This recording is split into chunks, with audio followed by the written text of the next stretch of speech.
Okay. Okay, we're going to go ahead and call the meeting to order. It is Tuesday, August 23rd, 2022. Please stand for the pledge. I pledge allegiance to the flag of the United States of America and to the republic for which it stands, one nation, under God, indivisible, with liberty and justice for all. We've already started. I'm sorry, you'll have to. Starting early today? No, it's 9 o'clock according to this. I know, we've started at 9:01 before. I figured that'd get you. Minutes and reports received and filed. Which one did? Commissioner committee liaison reports, upcoming meetings and events.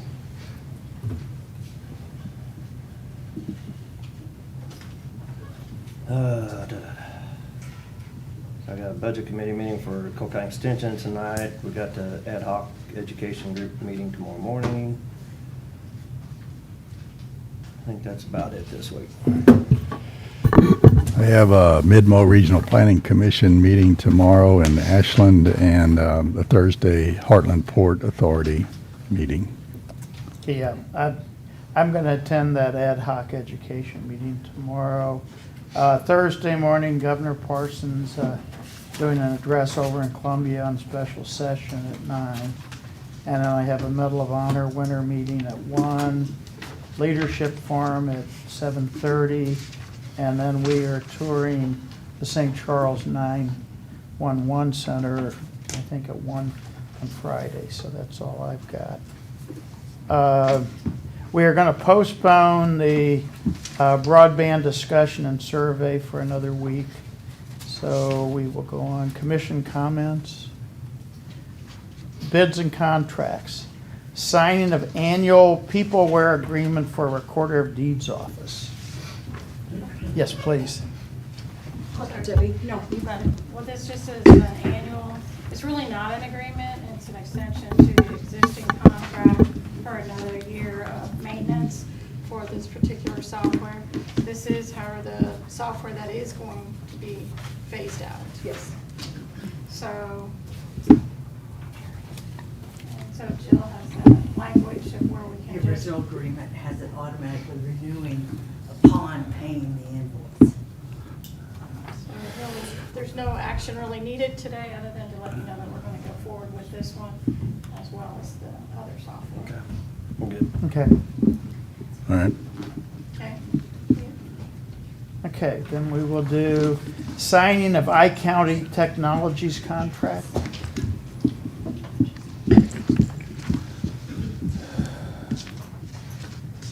So we awarded the recorder software in end of July, and we just now got the contract all together. So today we're just doing signing of it, and it's $200,000 for the 5 years with iCounty. Yes, 5 years. Got a contract? It's not Yep. 200 for 5 years. 22, yes, Jill, you're right. you It's reviewed it? 22 per Yes, year. I did Yes. that one over. Okay, so it's good, go? Yes. Okay, good. All right. Get a motion to sign the iCounty Technologies contract. Second. All in favor? Aye. Signing of electronic monitoring services contract with BI Inc. Oh, is that what you were talking, the one you were talking about? There's Richard. Yeah. Okay. Boy, you timed that. So we have two contracts with BI Incorporated. We have one for juvenile and one for pretrial for their electronic monitoring services. Their contracts are set to expire, so today we're just needing approval to move forward with their services. For pretrial, the GPS portion is 5 cents more, and then the Sober Link is $2.80 cheaper.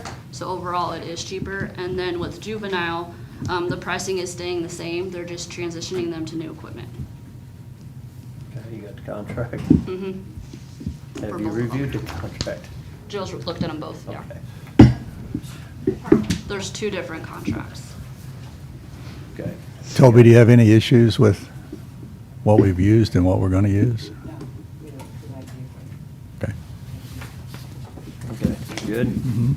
I'll make a motion to sign both contracts with BI Incorporated. Second. All in favor? Aye. Aye. Boy, Richard, you do a good job. Thanks, sir.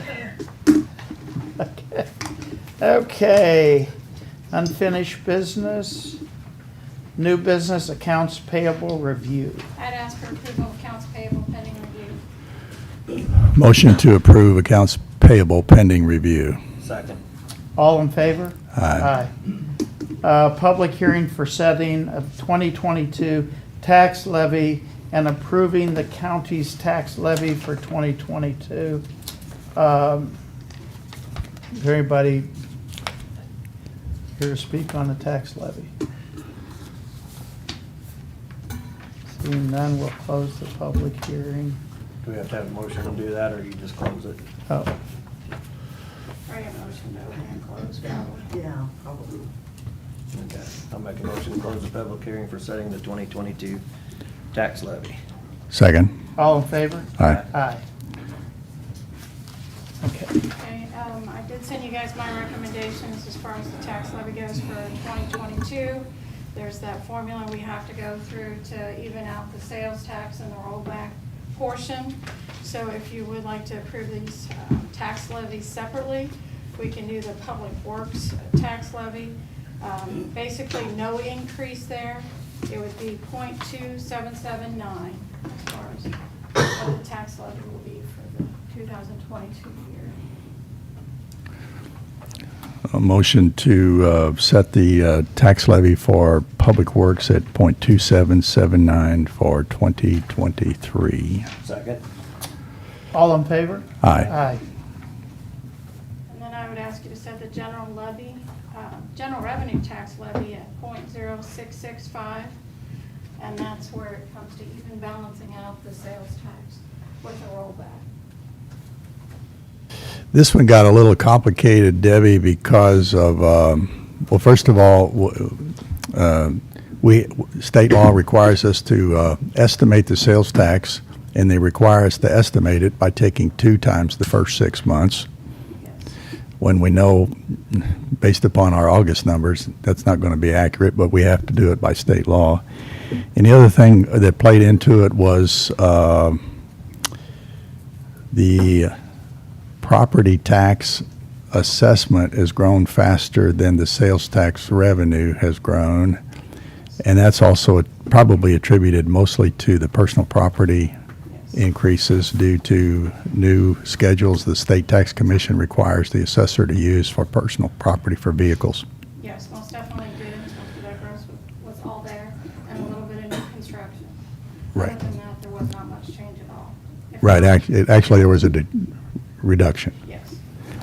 Okay, and that may have been because some transfers of real estate to Jeff City School District to To nonprofits. nonprofits that take it off the tax rolls.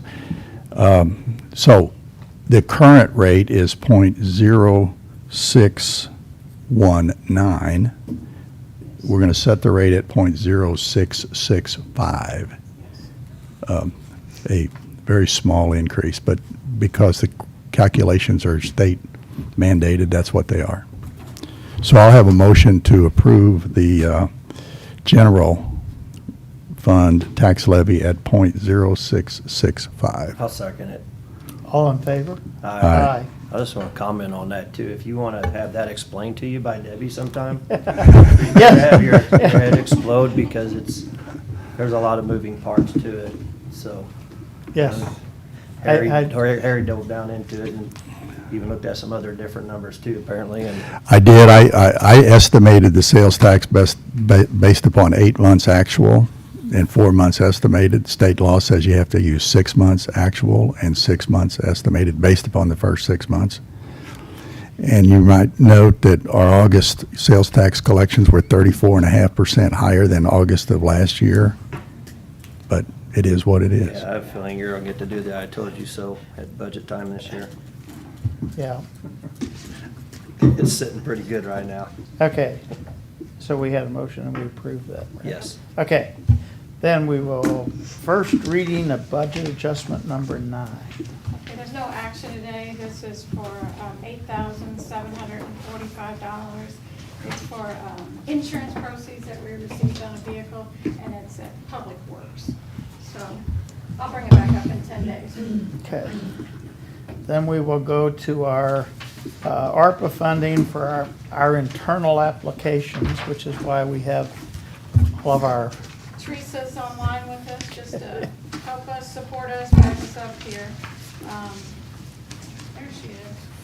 Here's the list of the internal ones. And oh, thank you. just so I probably already have that. Yep. So we'll just go down in this order, and we have the Cole County Emergency Management. So I've invited them all here to explain maybe what their request is, if you have any questions. Most of these happen to be radios, so I'll let Nick talk about his request. Good morning. Morning. Our request is to upgrade our current communications systems. Right now, we use some older and outdated equipment along with some of our RSOC equipment that we've gotten with dual band radios. These radios would be multi-band, which would be able to be the latest in technology which we have for our communications. A lot of these are portables, but it also comes with the equipment to outfit 11 of our hazmat team members to have the temple mics, which is like a bone transducing, I think is what it's called, mic. And then it has a push button. So when they suit up in their gear, they have the ability to not have to hit a mic button like you see for like law enforcement or some of the EMS personnel. They would actually just depress the button, on their uniform or on their waist. The other radios are mobile radios. Mobile is what we put into vehicles, and quite a few of those are for the MEOC to replace what's in our cabinet, our communications cabinet within the MEOC. And so everything is all mobile, or I'm sorry, multi-band, and that would get us to where we should be, and then we would not have to ask for communications equipment for, the next 7 to 10 years. Yeah, and I think we're probably I think we're all in agreement that this is a worthy ask, and we're still working towards getting everything compatible for our dedicated 911. And we're, doing the best we can in grants and trying to get them to help out with these asks. But in my estimation, for the asks that we have here, it would take us about 7 years of asking through our SOC, and that's assuming that every year we receive the money. The upgrades that we requested through the last RSOC grant, which were a little over $79,000, we weren't approved for. Nick, Go ahead. Nick, the biggest single line on the ask is for almost 250,000 for 58 of a certain kind. On a regular day, where will those 58 devices be? Well, regular day, they're going to be in like a cache and storage. But for our larger events, like our fair and some of the events that we support, like down at the lake, that's when those radios would be used. And I can use or talk about my personal experience, which is when we had our vaccine clinic in Audrain, and I was the director over there. We had the MEOC come up and actually run emergency operations at our airport, and all of the radios used on site were radios from the MEOC. So it supported that event in its entirety. Okay. So, but on that well, maybe not, it's an irregular day because most days it's in the cabinet, but on that day that there's 58 of them being used, who are using them? This would support operations for mostly like our hazmat operations. So you would have team members that would be deployed to actually help, dike dam stop the hazmat incident. Then you would also have decontamination teams. Those would be set aside. Some of those members might not be our team members. They might be members from other agencies. So you would have the ability to, with the RSOC and this ARPA ask combined, we would have 19 of those bone mic systems.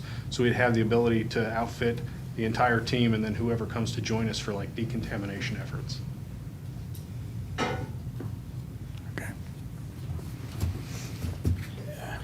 Debbie, if we're in agreement with this, do you want us to go ahead and approve it? You can do them all at one time if you want, or you can do them one at a time. I just like these are on contract of some, where she is, Jess. They on a co-op or they're on a co-op agreement, so there would be no need to bid this out. So once you give approval, I would like in here so we can do a PO and get moving Okay. on.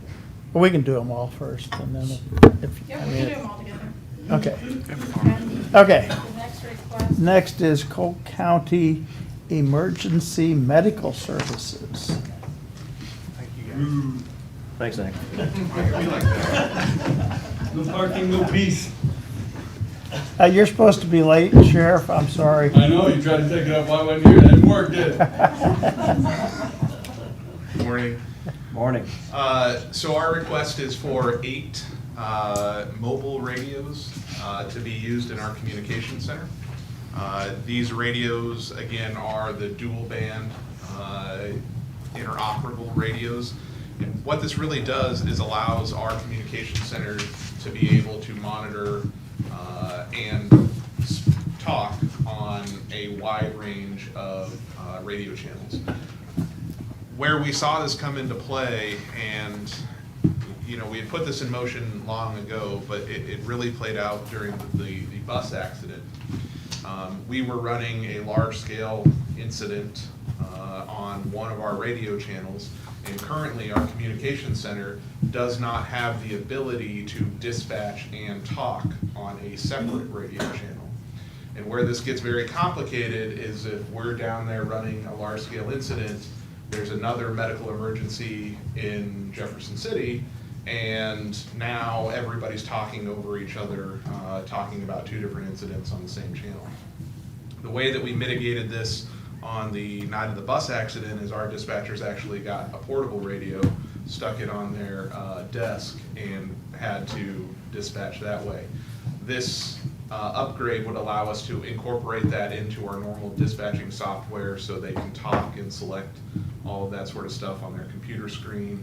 We don't need to do any abnormal operations if we have multiple incidents going at the same time. So that's kind of our request, and will really help us move forward and create some of the technology that we saw on our visit to Boone County.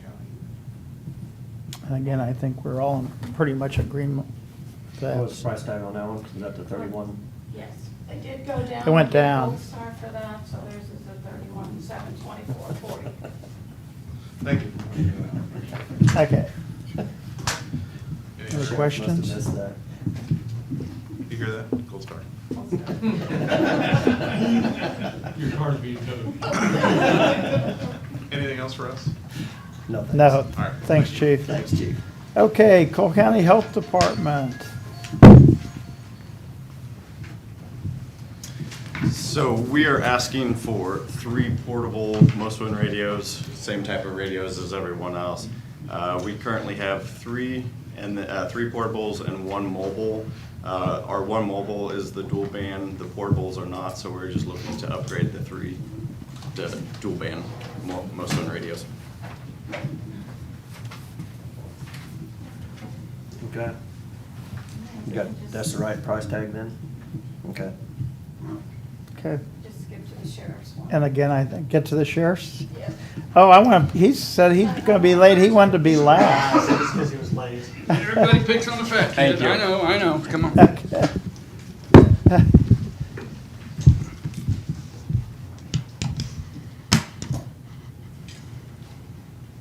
For your radios. Okay, Yes. yeah, we're asking for $170,052. Our current radios that we have are about 15 years old. They're single band. They're actually, they call them, they flashed them. We flashed them so we're able to do most win. What we're trying to do is buy 30 of the mobiles to be able to go to the dual band system. It'll make us more efficient and make us more compatible with other agencies and entities within Cole County and the state of Missouri. That's off the cuff, man. That was good. You gotta admit, that was good.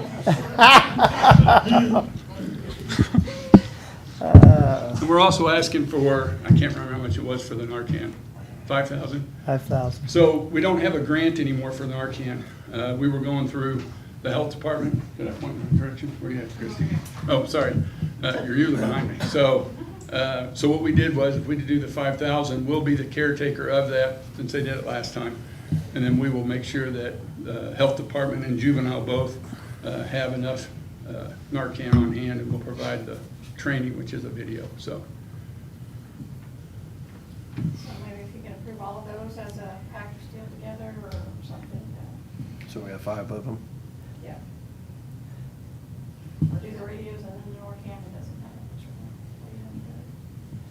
one. I'm fine with doing all 5 we talked about this morning. Yeah. Unless y'all want to change something. No, I think the only thing we're gonna change is the price of EMS's radios has gone down, so Yeah, we'll just change it to reflect We had that. to get more, Eric. Leave me alone.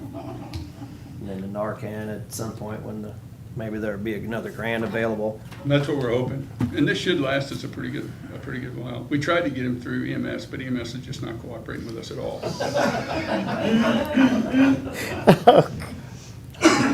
What did that, And also, Brian Ridenour agrees with everything I've just talked about, so.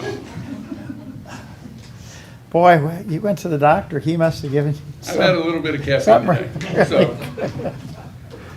Okay.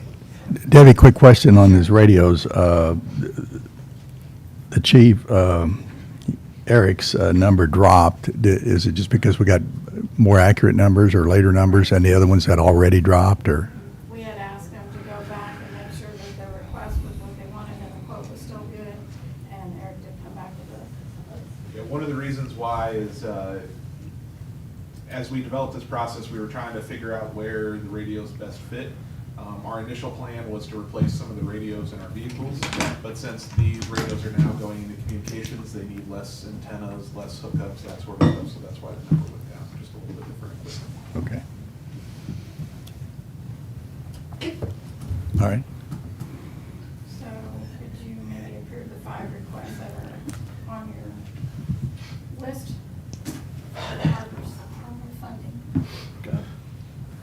We'll make a motion to approve the 5 accounts we talked about this morning: Cole County Emergency Management, Cole County Emergency Medical Services, Cole County Health Department, Cole County Sheriff's Department radios, and then the Cole County Sheriff's Department Narcan. Second. Okay, yeah, we'll just change the cost of his radios to reflect it, but otherwise, all in favor? Aye.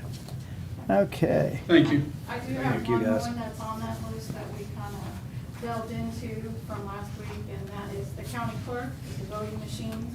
The initial request was for the handicap machine. Since then, Steve has brought you an estimate from a proposal from a vendor for basically all the ballot machines.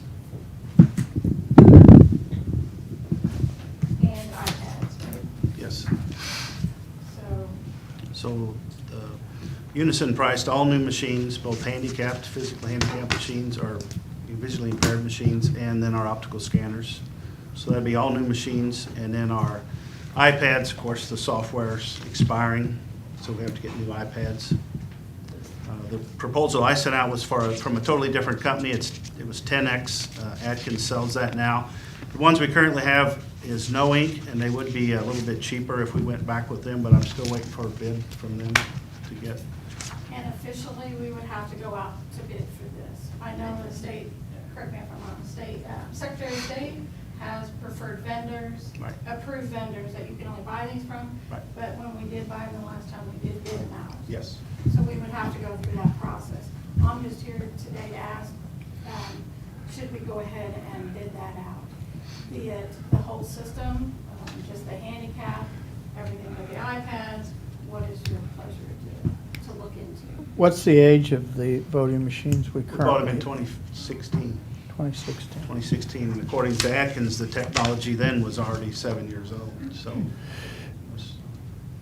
Steve, I believe you. They can't be updated anymore. Okay, I was going to bring that up, or you mentioned this to me earlier, that we've only got a 2-year life left on some of these. Perhaps they're going to have, they're going to lose their support at some point. Right, they said they can no longer be upgraded.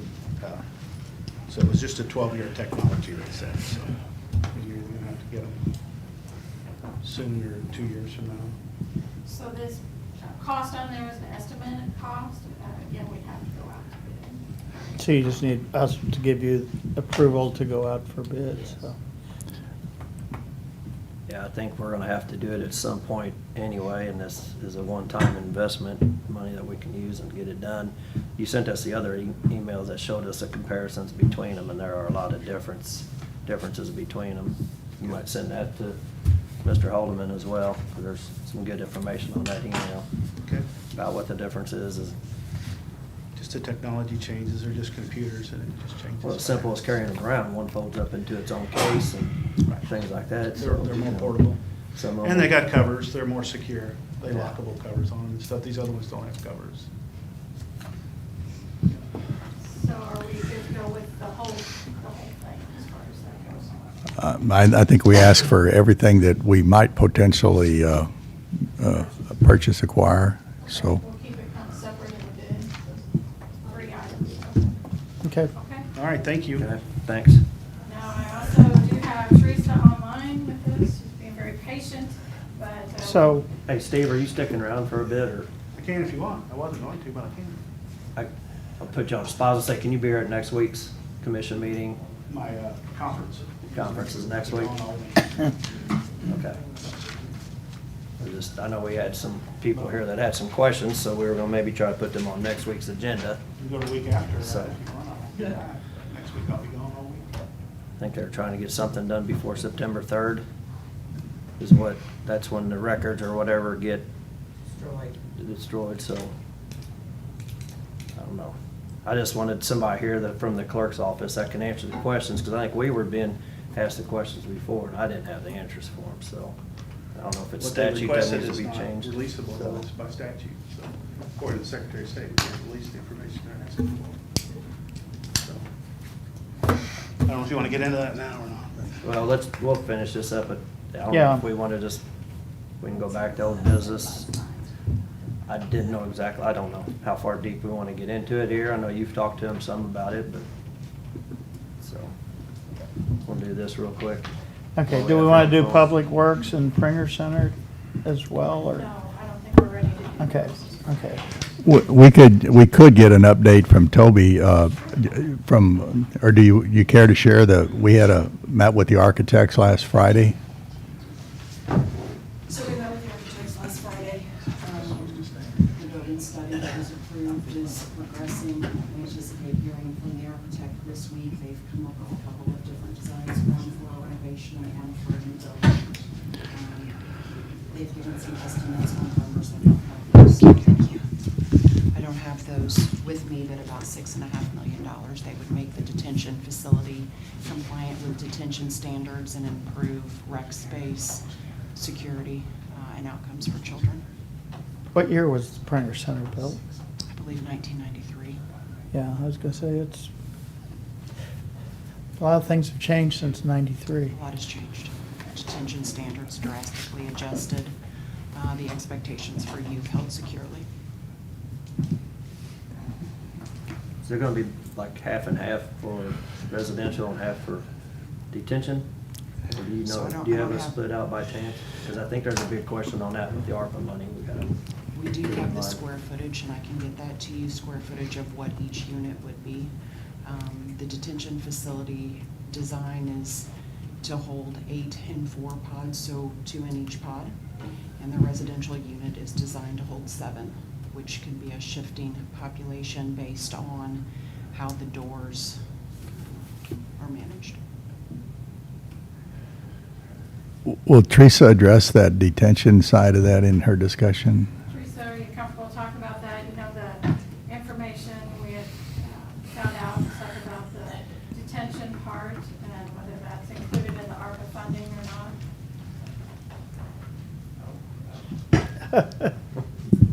Hang on, Teresa, we can't hear you.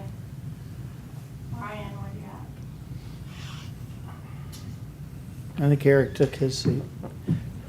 I know that we had, during this meeting, we had discussed about, you and I had a conversation about, MAC had said that ARPA funding couldn't be used for detention across the state.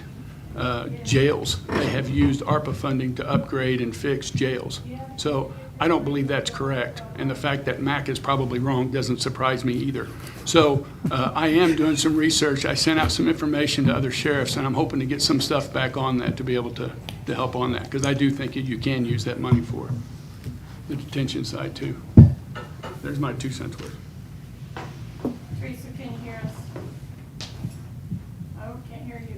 Chelsea's calling in, Debbie. Okay.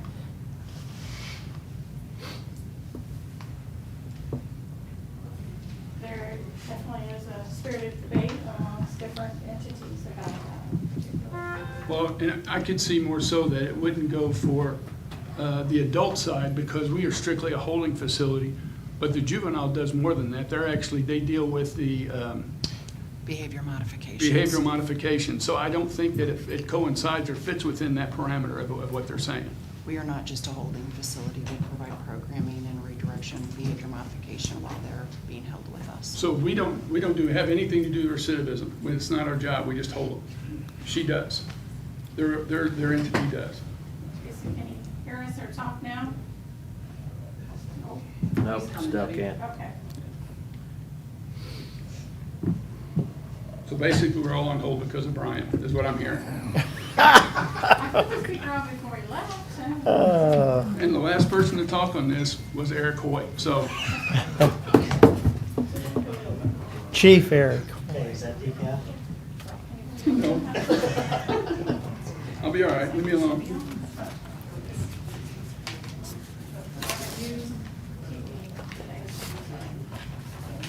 Maybe it's the TV. Oh, that might be it. There wasn't a volume up on it. Was it up? Teresa? No.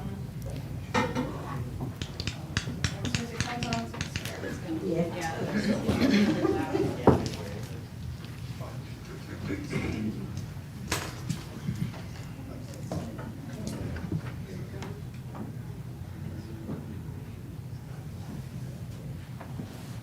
Here's Brian. In here, Brian. Here's the guy that's supposed to fix it. Here he is, right there. Right there. Brian, isn't it wonderful to be needed? we can't hear her. I help people, that's what I do. Plucky comic relief.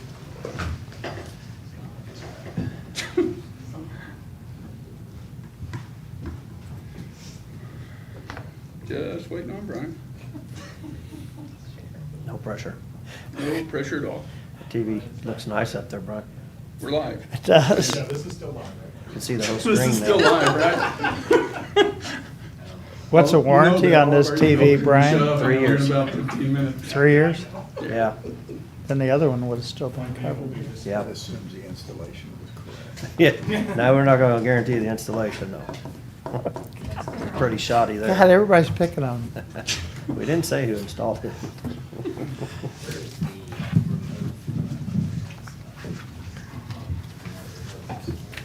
Can you clock out while we're trying to figure this out, Teresa? I think she said yes.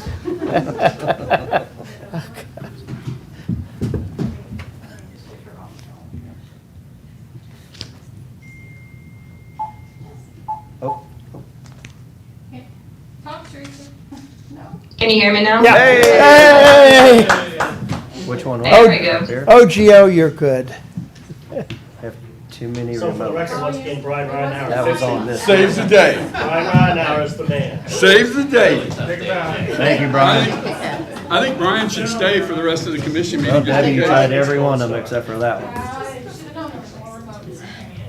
All right, Teresa, you heard that. So yeah, on the detention center kind of thing, I've looked over it a little bit. I haven't run that one through our kind of national office people who are looking at the external application. So if you were really wanting to go forward with that one, I would want to run it by them. If this is falling under that government services threshold of the standard allowance, or is this outside of that, Debbie? Potentially inside, yes. Inside. so that the threshold's a little bit, more kind, I guess, for lack of a better word, in what you can do with those funds. So you would really just have to make certain you could justify that as a regular government service that you would provide or something in that regard. But before you did go ahead and proceed with that,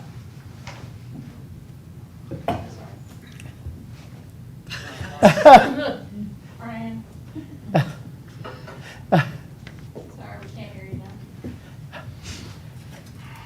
What'd you do, Debbie? They seem too loud. I just put it down. Brian? Maybe she could just type in the chat. Hit the other remote again, the one that he hit. Did he hit this one? No, I thought it was the other one.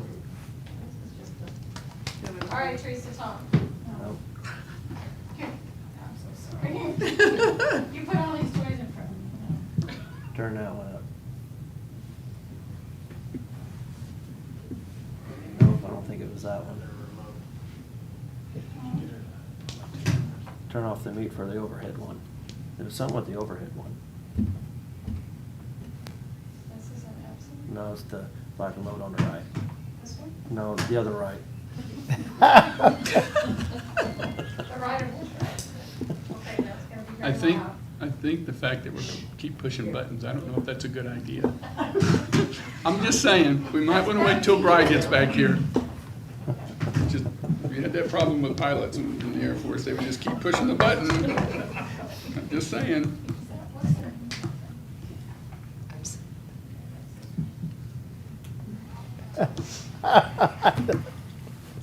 Teresa? Nope. Yep. You're just mouthing on purpose. We are gonna make Brian sit there until the end of our I just meeting. wanna bring up, I brought that up, but I just. We are going to make him stay. And when Hey, look Brian- at the exercise he's getting now. When Brian's done, take the remotes away. Uh-oh, now we're pushing buttons Open that again. door yet. If he wants to sneak in that way, give him a little shortcut.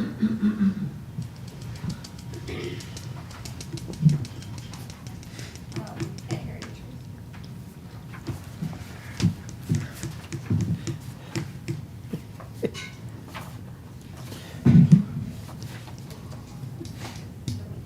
So I did hear her say that she would want to take it up the chain with her Mhm. just to verify that. I think we're probably in the beginning stages with the architects and knowing exactly what kind of dollar amount we're talking about and to be able to divide it out between detention side and the other side, if that is an issue. But like she said, if you're using the 10 million that's set aside, there probably isn't very much of an issue as far as that goes, as far as the county being able to do that. So, She's at least nodding. yes, are you Agreement. nodding? That's good, okay. he's coming. Okay. So, again, I don't think we're ready to start, but we can still keep that as a placeholder, that dollar amount. Right.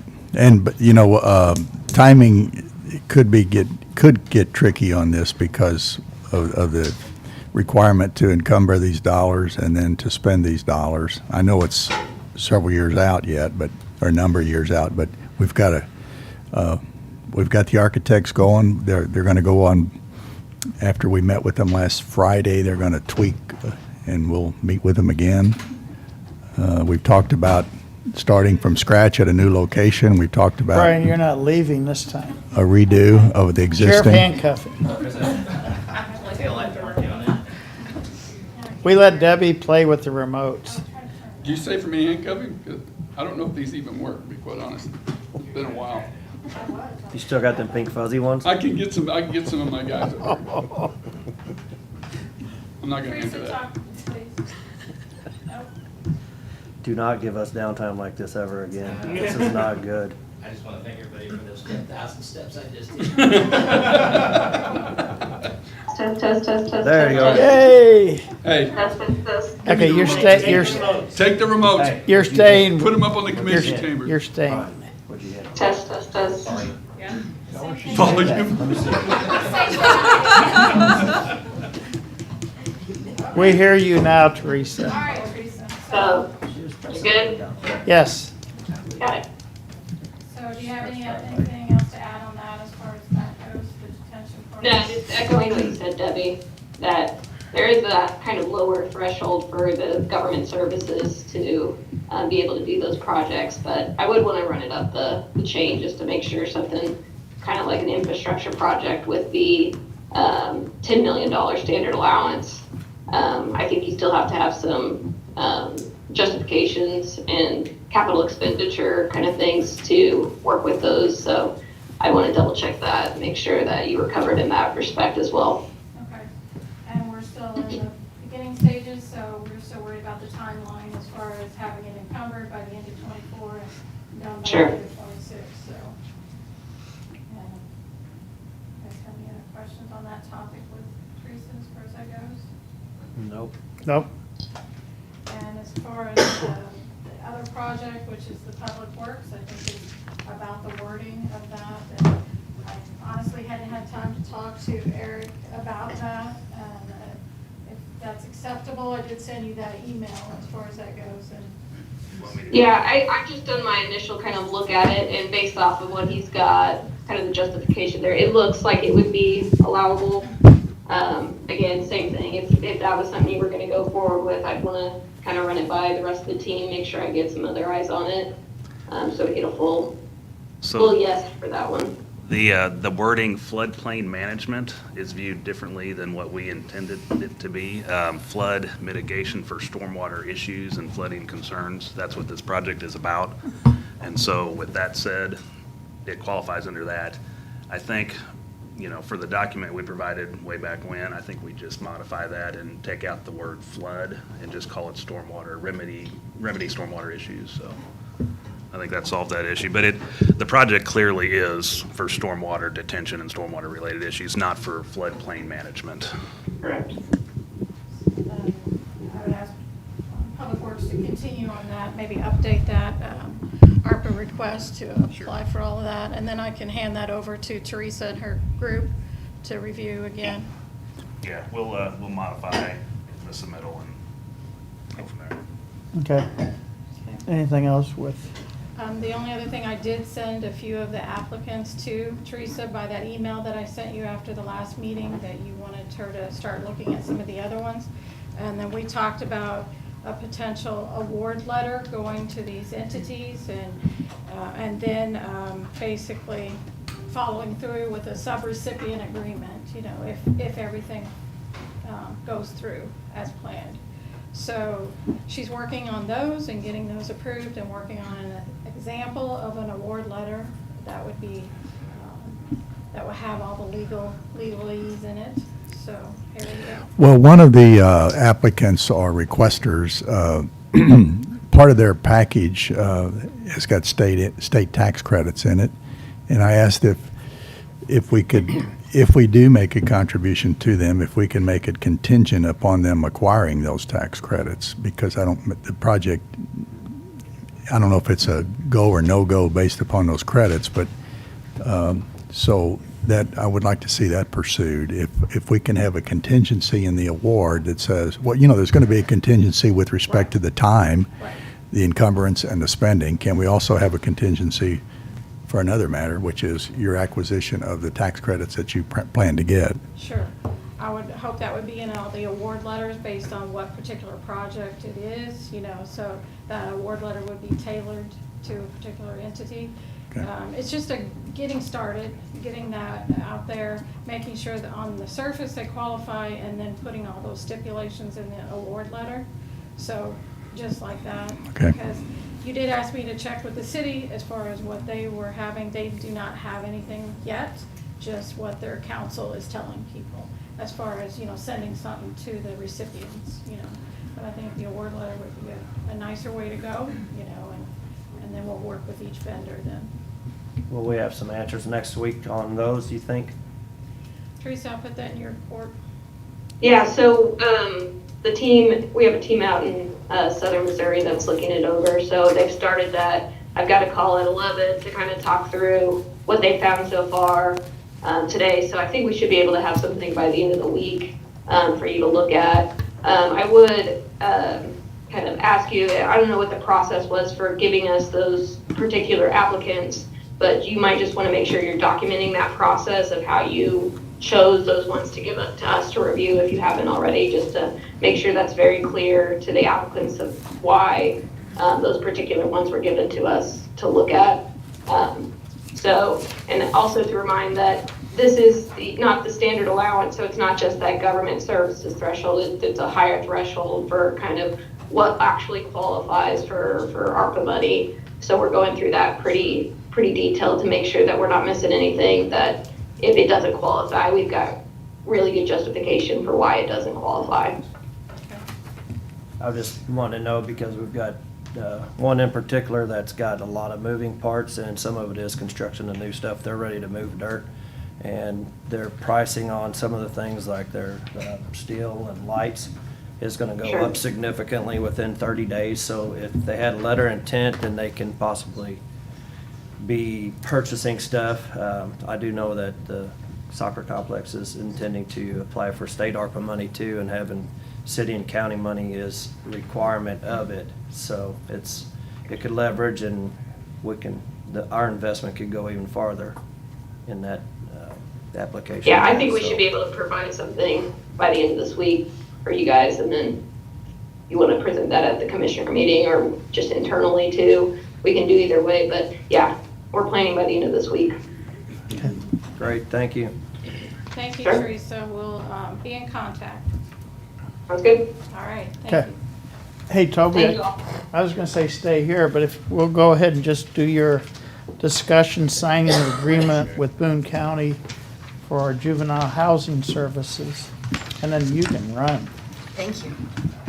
So I have a contract as provided by Boone County to hold our youth in their facility when our facility overflows, similar to the contract that was provided by Adair County when they held our youth.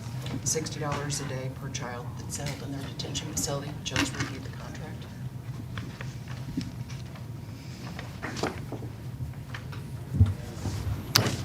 Who was housing them for us before? So we just house them wherever there's room. We've held them in Camden, Boone, Okay. Adair, and St. Louis.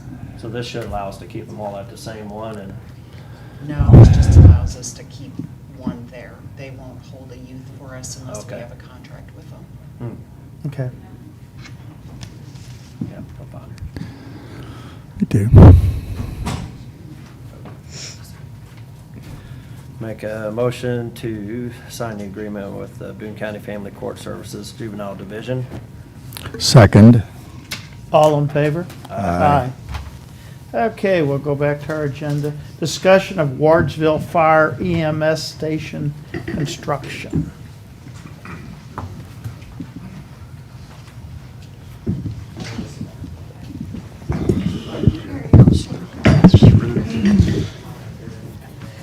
Good morning again. With me today, I have Osage Fire Protection District Board President Brandon Korsmeyer and Chief Barry Gipe. This all relates back to, I believe, sometime in the winter of 2000, where EMS moved a ambulance into the Wardsville Fire Station as an expansion of service. At that time, it was there were some remodels done. Basically, a small room was put in the station to house the crews 24 hours a day, with the understanding that eventually there would be a need for more permanent placement if we did decide that that was a fruitful investment on the county's behalf. In my 11 months, almost 12 months here now, looking at our response map, looking at the data analysis and population growth in the Wardsville area, we definitely feel like that is a good strategic location for us. It allows us to serve the eastern half of the county, Wardsville, Taos, down into St. Thomas, and puts most of those areas within a 9-minute response area, which is our standard based on the National Fire Protection Association. Without that ambulance there, we significantly reduce our ability to meet those response times. Earlier this year, I was approached by these gentlemen regarding their construction project. They are looking to add on to the fire station there in Wardsville, creating living quarters, doing an expansion. those sorts of things.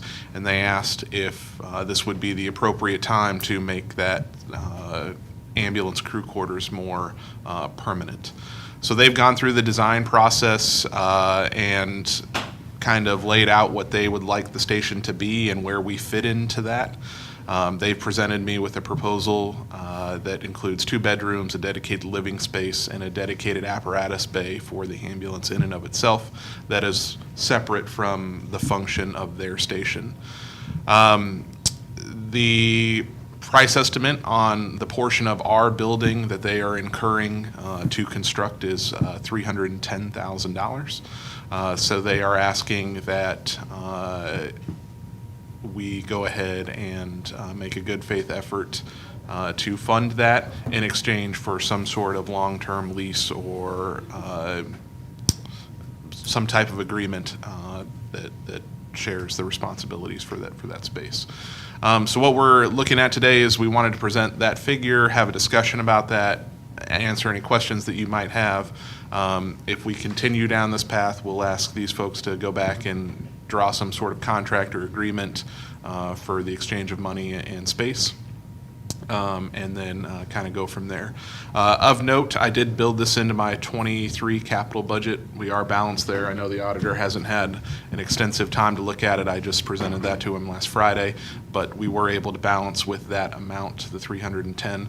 I know they also have an ARPA request in for $250,000 for this station as well. So I'm not sure, if we wanted to go 50-50 out of EMS funds or ARPA funds, or if we wanted to do it all out of EMS funds, we can certainly do that too. Not a big deal. So, questions, comments? Would you guys like to say anything? Yeah, thank you.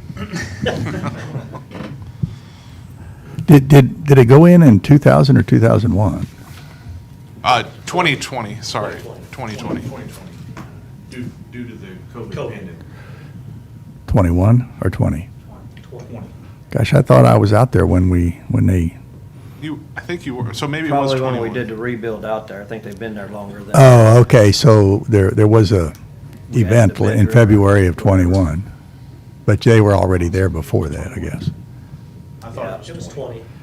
Yeah, I think they were in there, but then we added the living quarters, Yeah, so- Okay. substandard living quarters, Yeah, but so there's- better than nothing. It was thrown up real fast and in a hurry to accommodate the situation at hand. Okay. And so this allows for it to be something permanent, because I think both parties see that it is good for the community and want it to be something that lasts long-term. And this is a way to make that happen. At least that's how we see it.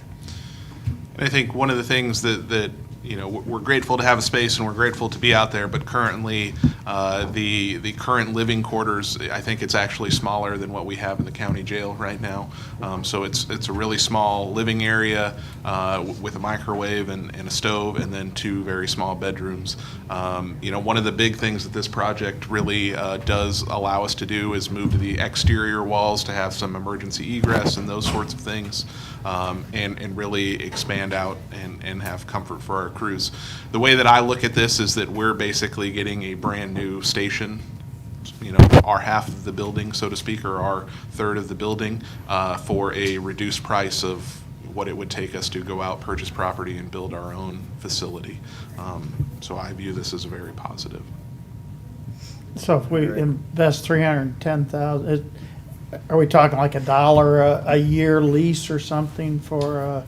So currently, the agreement that is in place, the lease is not like a fee per month or per year or anything, but we do split utilities. That was the agreement that came upon. And so what our discussion was this is a lot more of an investment than it was the first time, though. And so there should be something more in place that it ensures that is a long-term thing moving forward. I don't know what those details should or shouldn't be, but I am in full agreement that we need to have something in place that makes sure that both sides are protected for a long time entering into this agreement. One of the things that I will say is that they did express that they were willing to front the project on their own. So I believe that there is work being done this week pretty much as we. So this project is going to help us as well. Like, we have our own living quarters for future firefighters. We are gaining more bays for our fire station. What we are hoping to do, we see the ambulance being in our community a benefit. We see this as a win-win. We want to make this convenient and permanent for both parties. And so what I expressed to Chief Hoy was we want your investment because we think it is a fair ask, but at the same time, it is important enough for us to move forward with this project, even if you do tell us no, even though that's not what we're hoping for. I think that's worth investing in and knowing that it's gonna be there for whatever the agreement is. If it's 99 years, we both know where we're at with it. And- Yeah, I mean, so as a board member of that district, I mean, I do the same thing you guys do. It's my job to make sure that we're good stewards of the taxpayers' dollars. And we see this as a good investment for our community, and we see the staff and the ambulance being in our community, something that we want to ensure is a long-term play. You had me at the 9-minute thing, or the 8-minute thing, all right? That's what it's about, is serving the citizens, so. And, you know, if we didn't do this deal, we'd be looking for our own place. And I would assume that given today's markets and economies, that it would cost us a lot more money to go out and do something on our own, so. Yeah, this is a good central location, whichever way you want to go, so, yeah, I'm good moving forward with it. We'll just have to talk about where the money comes from, if it comes from the EMS funds or if we take half and half from ARPA. I know that y'all got an ask in there to help with your building that's a separate standalone request there too. So if we decide we want to contribute to that, that would be totally separate, right? Yes. Okay. And we can work on the agreement, the long-term agreement, and go through those details and have something else that we could present to you guys at a later date. Has this one been sent through, I still call them BKD, but yeah, whatever. I don't see it being a problem because that's how it got out there in the first place, so it's through the COVID issue. But, Hey, Barry, and it's you- internal as well. Do you have parking still at your facility? Yes. Just asking. What did they give? Stop or he won't come back to our meetings. Like a better drive here. Do you need any kind of action, Debbie, or? I would like to wait on the lease part of it as far as, all that, how that would handle on the financial statement as far as the lease goes and the contract property, who then property, it's obviously their property, it's not our property going forward. Just some of those details, I just need to work through those parts of those. Yeah, but just as far as intention today, I think you've got that. I think, yes, I think participate. I think we've all pretty much said yes, so. Okay. So If y'all I. need something, just let us know. Right, I think we'll go ahead and work on the legal part of it, the contract piece, get Jill's opinion on this, and then I'll continue to move forward with balancing my budget with the full 310 ask out of my budget, and if we end up that it's less than that, that'd be great, so.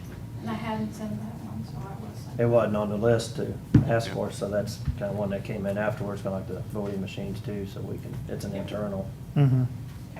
So. All right, well, thank you very much. good. Appreciate you guys. Thank you for your time. Okay. We did that. Small community cooperative project agreements, which I have somewhere. Eric, Landwehr, is he, or did he sneak Are up we, to you? what are we doing with those? I think we're Doing the official Yes. approval of them, I think. Okay. We discussed them a meeting ago, yeah. and You're as bad as Brian. The small.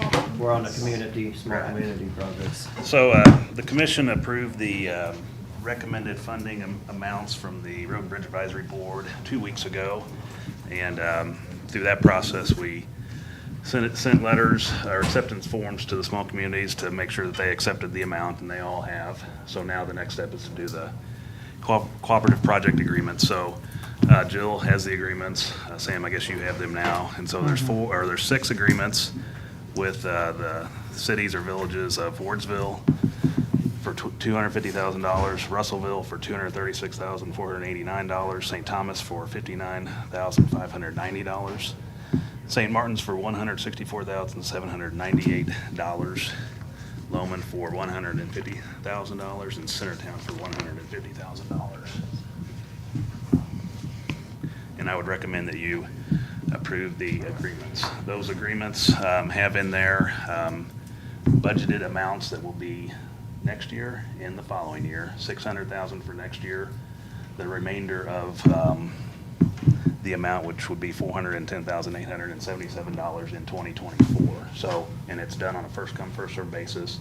We believe some of the projects will be ready to bid next year, some may not, and it'll just kind of be phased in. And if there's reimbursements requests that we don't have the money to pay for, it's in the agreement that it'll be saved until 2024. So the agreement covers our reimbursement to their requests, and it also lays out the expectations of the small communities to get the funding and to use it properly. And the form is the same that we used last time 5 years ago. So, and I'd recommend approval of all 6 agreements. Fine with it. You got the agreements? All right, yeah. You got them, okay. I'll make a motion that the Judge Commissioners sign the small community cooperative budget funding recommendation as adopted, or as listed for the 6 communities, a total of $110,877, $1,010,000, Second. All in favor? Aye. Aye. Okay. We are up to discussion of Public Works Career Path Progress Plan. So we have 2 items on the agenda, and they're really lumped into one, but I'd like to treat them separately. And before we get started, I would acknowledge that our management team that's been working on this over the past, going back over a year, but more recently on the salary increase plan about the past 2 months. And that is Brian Boyce, Matt Pringer, and Carrie Hale, and myself. And so we've spent a lot of time trying to determine the plan going forward with Public Works. Now, this is, since I've been here, actually since I've been at the county since 2005, more importantly, the past 2 years as director, this is the most important thing in my mind that we've worked on over that span of time, and I think it'll set in place where we are going forward into the future. I've heard the comment a few times that these are strange times. They are. They are very strange times regarding salaries and competition amongst other industries or other similar industries to us, and we have to be in a position to have a good plan for our people coming in the door, and also a good plan for them while they're here. The first main item, and this is the one that goes back about a year, is the career path progression plan. So I came from MoDOT, started in 1996, and Matt started in 2004. We both have pretty long term at MoDOT. And their progression plan is we've kind of modeled what we're doing off of what MoDOT does. When you come in the door there, you have a plan. If you meet certain criteria, you can be promoted up to the next level. And so that's what we felt was important for us. We actually implemented this on the engineering side at Public Works about 5-6 years ago. And our first employee has come up and gone through the plan and would be eligible for a 3rd level promotion going into next year. So the document you have there lays out, and it's really the biggest thing that we see with our employees. We're mostly hiring equipment operators on the maintenance side of things. That seems to be the most common position that we are replacing. The other job disciplines, there's one or two people. There's not a whole lot of turnover in that regard, but we do see it on the maintenance side of things, and that's just the nature of retirements that we've had, people leaving to pursue other things. And so as what we've decided to do with this and what we've been doing, as somebody leaves, no matter what job they're in on the maintenance side, we hire an entry-level equipment operator one. And we find that when people interview with us, they want to know, what is the plan for growth? How can I improve in this department? What is there for me in the future? And so we need to have a plan for that. We need to be able to tell people, this is what you'll see if you meet certain criteria. One of the criteria is being able to operate certain types of equipment. Another one is having a CDL, various levels of that, a Class A or a Class B. And then a third is a training component, which we provide. And the Missouri Local Technical Assistance Program, LTAP, is a training provider that we use, and they have a program called the Scholars Program. There's different levels, and the training program has in it various classes and electives that you take, core classes and electives to get to certain levels. So to just looking at the plan, for the equipment operator one position, to get to an equipment operator two, you'd have to have 3 years, be a LTAP level 1 scholar, and be able to proficiently operate certain types of equipment and have a Class B CDL. So, and then to the operator 3, it'd be similar but additional items. Now, again, that's for the equipment operator one position, or the equipment operator position. We also have signing and striping technician. We have the mechanic side of things, administrative assistant, engineering technician, financial assistant, GIS technician, and whatnot. So if this plan is put into place, then we know going forward, each year, as we're looking at budget into the future, the next year, we will know who's eligible and who can be promoted up, so we can include that in our budget. There's no guessing, there's no wondering, is this person ready to go in a mid-year of a budget. We will know going into budget year which people will be promoted based on our plan. It sets in place, everybody will have the same abilities, same opportunities to move up if they do their part to gain the knowledge and the experience doing the various different things that we're asked of. Now, one question is, and we get it occasionally, can you hire somebody in just as an equipment operator 3? Or if somebody leaves, or a certain type of equipment, does it require a certain type of equipment operator level to operate? The answer is, in the past, it did. We would not put somebody in a grader or a boom mower unless they were an equipment operator, at least a level 2.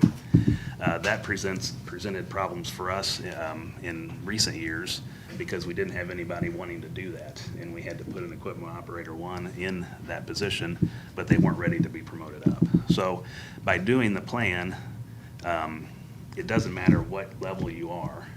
You can operate any type of equipment. You can do any job duty that's expected of you at Public Works. And the good thing about this, and our ultimate goal, is that we have as many equipment operator 3s as possible, because that not only does that ensure that people are sticking around for a while and growing in the department, but it also allows us the ability to put anybody in any position anytime and not be segmented or grouped into one crew and not able to work under different crews. So the plan really, it's kind of heavy centered on the equipment operator maintenance side of things, but it is across the board, and it does give our people something to grow into and know where they can move if they stick with the department and fulfill their duties. So if this is approved, now one thing to add to that is the dollar amounts that are placed on that. We did do a fairly extensive comparison to other surrounding entities. We work a lot with Jefferson City day in and day out, and we know what their jobs are and what their duties are and what they pay. Boone County, Brian came from Boone County. They're a little bit different than us. They're more segmented into you do a certain job and that's it, across the board. And their maintenance level of things, that's run by a union. And so they know, I mean, there's certain steps that you go through on that, and there's not a whole lot of flexibility with that. And then, like I said, Matt and I came from MoDOT, and we know, how they operate. So I feel that we did a pretty good comparison in looking at what other people do to come up with dollar amounts we placed on our plan. One other thing about us that's kind of unique from other departments is a lot of our jobs go across several spectrums. For example, our mechanic crew supervisor, that position also is our facilities manager, if you could say that. That individual prepares all bids for projects around the shop. In fact, they're working right now on replacing our water line. The mechanic crew is actually doing the work, and it's not bringing in a contractor or bringing in a different crew to do that. So they like I said, cross several spectrums. Our GIS technician, he's also our cartograph manager, and he's our stormwater manager. So we try to maintain as lean of a staff as possible and spread out the job duties. Something with Public Works is you have to know a lot, or you have to know a little about a lot of things.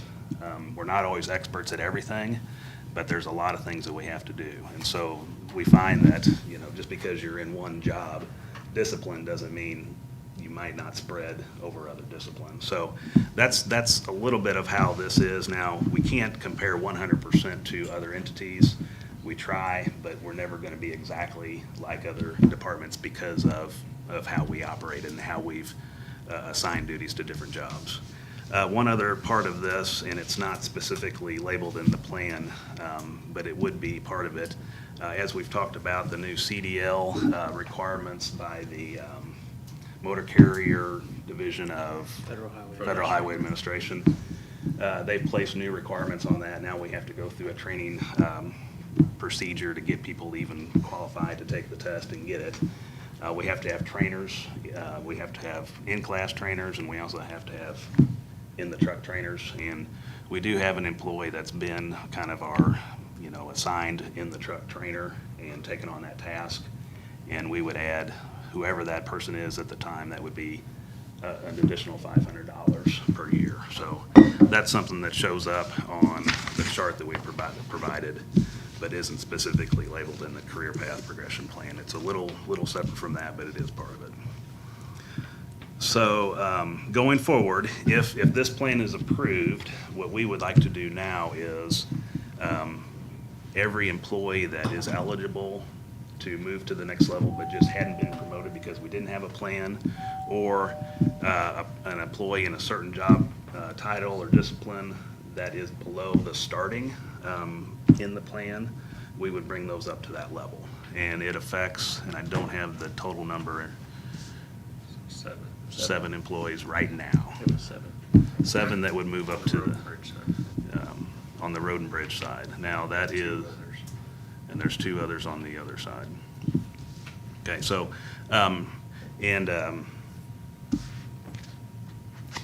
that, like I said, that is a little independent of the whole broad plan that we'll still talk about.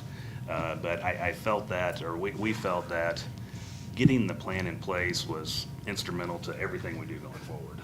So, and yes, it is part of an overall pay plan, but I think it's, regardless of what happens on that, getting the career path progression plan in place is important for us and our employees going forward so they know where to grow. So, do you have any questions about that? The schedule that's marked in as 8/23/22 draft. Yes. This is the big paper. Mm-hmm. Okay, so under career path total, it's almost $28,000. Yes. Right? Okay. So Debbie, you and I visited about some other numbers, and you've got a schedule that adds to about $40,000. Yes, that matched the original one, so I don't know if you've changed that. This has changed. Okay. Because this thing has been very fluid over the past 2 weeks, just because depending on, you know, who's eligible and how we appropriate it out and work it out, we've been tweaking on it up until, I guess, last Friday, or actually yesterday. Matt made some final tweaks on it yesterday. So what you all saw prior to yesterday is inaccurate. Okay, so what you and I visited, and Matt, we visited last Thursday. Oh, okay, sorry. Also. Yeah, thanks, Carrie. So let me take this a little step further. Bear with me here. So there are employees right now that would be moved up based on the plan right now. Okay, next year, according to the plan, on people's anniversary dates, they too would move up if the plan is approved. So we have, and it's not shown on this sheet because it'd be in next year's budget. Okay. We have about 5 to 6 employees that would, on their anniversary date, based on the plan, would promote up to the next level. So that's Those are probably the reason the $13,000 difference, approximately, those That probably five. is the reason for that, yes. Okay, But I got it. This, what you see here would be in August 2022. This would be now.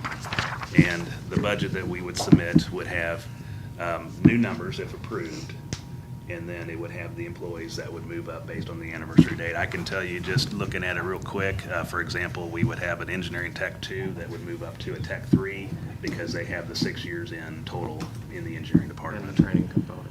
And the training component too, so, There's at least another 5 that would move over. yeah, so 6 or so. And again, we don't have that on there because we're talking in next year's budget, and it's not directly relevant today, although it is relevant as we consider this document here. Step back, is that change effective 1/1 of '23 or on their anniversary date? On their anniversary date, we'll budget the full amount, because that's generally what we do, but it would affect. Phased in as- Yes. Based on their years of service and the training component that's provided in the career progression plan. We have a technician 2 that would promote to a 3.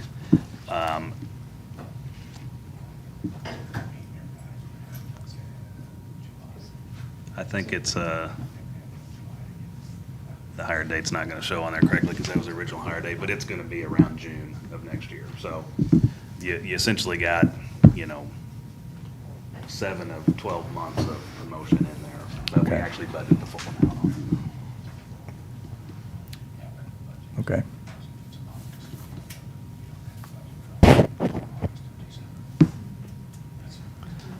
So whether you want to approve this separate of discussion of the other, or look at it all as one, I think we're open to either or. But again, I'll reiterate, this is important to us. From the get-go, we felt like this needed to be in place. What we do on salaries and everything else, in my mind, is independent of this. This is important for our people coming in the door. We have 5 new employees that have been with us less than 1 year, and they would fall into this. They would, after 3 years, they would hit this. They hit their marks. They're getting the training. 2 of them don't have their CDL, but they will through the new requirement. Another component of that is, we have, of these 2 individuals that need to get their CDL, they have to have that by the time it snows. We have to have them in a CDL required piece of equipment when it snows. So it's pretty urgent that that happens, and it's in progress right now. But those are the types of things that we have to think about right now as we're looking at snow coming into we have to have a full staff to be able to provide the level of service that we have in the past, so. So you're implementing this, I'm sorry, you're implementing a self-improvement part of this too. Yeah. Mhm. That's smart. Y'all can come up with it. We can. So, it's important that, in our opinion, that we just don't bring somebody up just because they've been here 3 years.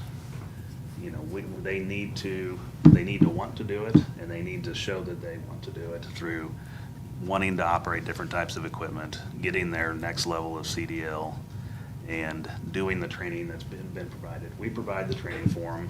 It's kind of expected that they go, but there's always the chance that somebody can't make it or whatever, and so we try to provide them make-up opportunities, but it's upon the employee to ensure that they're meeting that requirement. I think there's actually 3 levels of the LTAP Scholars Program, but to get to level 1 and 2 would get you to Equipment Operator 1, or 2 and 3.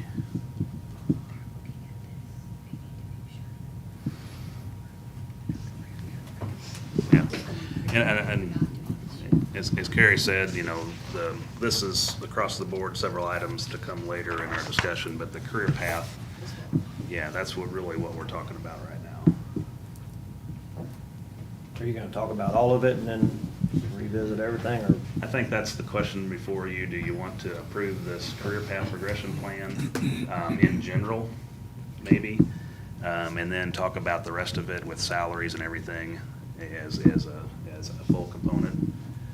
Or just wait till the very end? I'm indifferent on it. I'm kind of in the same boat. I know we talked about this yesterday. I think this is a budget time discussion. I know y'all would like to do it right now. I understand this. The plan does merit some consideration. There's some very good concepts that I think we could probably use countywide and not just at Public Works. So, I mean, if you want to talk about it all and then we look at it as a whole, I was more thinking it's a budget discussion thing, so. I think we just talk about everything. Let's go through the rest of it, and then we'll,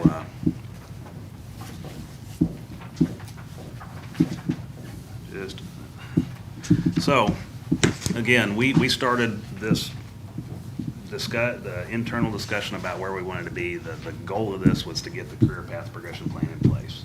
Now, there's other things that come with that, and there's 2 others. So the career path does have promotion things in it, salary or total salary budget line items are impacted. But the next 2 items are to acknowledge the fact that we've had some serious wage compression over going back several years, probably more recently, maybe 5 years or so. And then there's some issues with our starting pay being low in general and doing some market adjustment on that. So we'll take the wage compression item first. And as I said, that kind of goes back several years. But really, more importantly, the past 7 to 8 years, we've had to increase our starting pay. It wasn't too long ago, our starting pay was $26,500.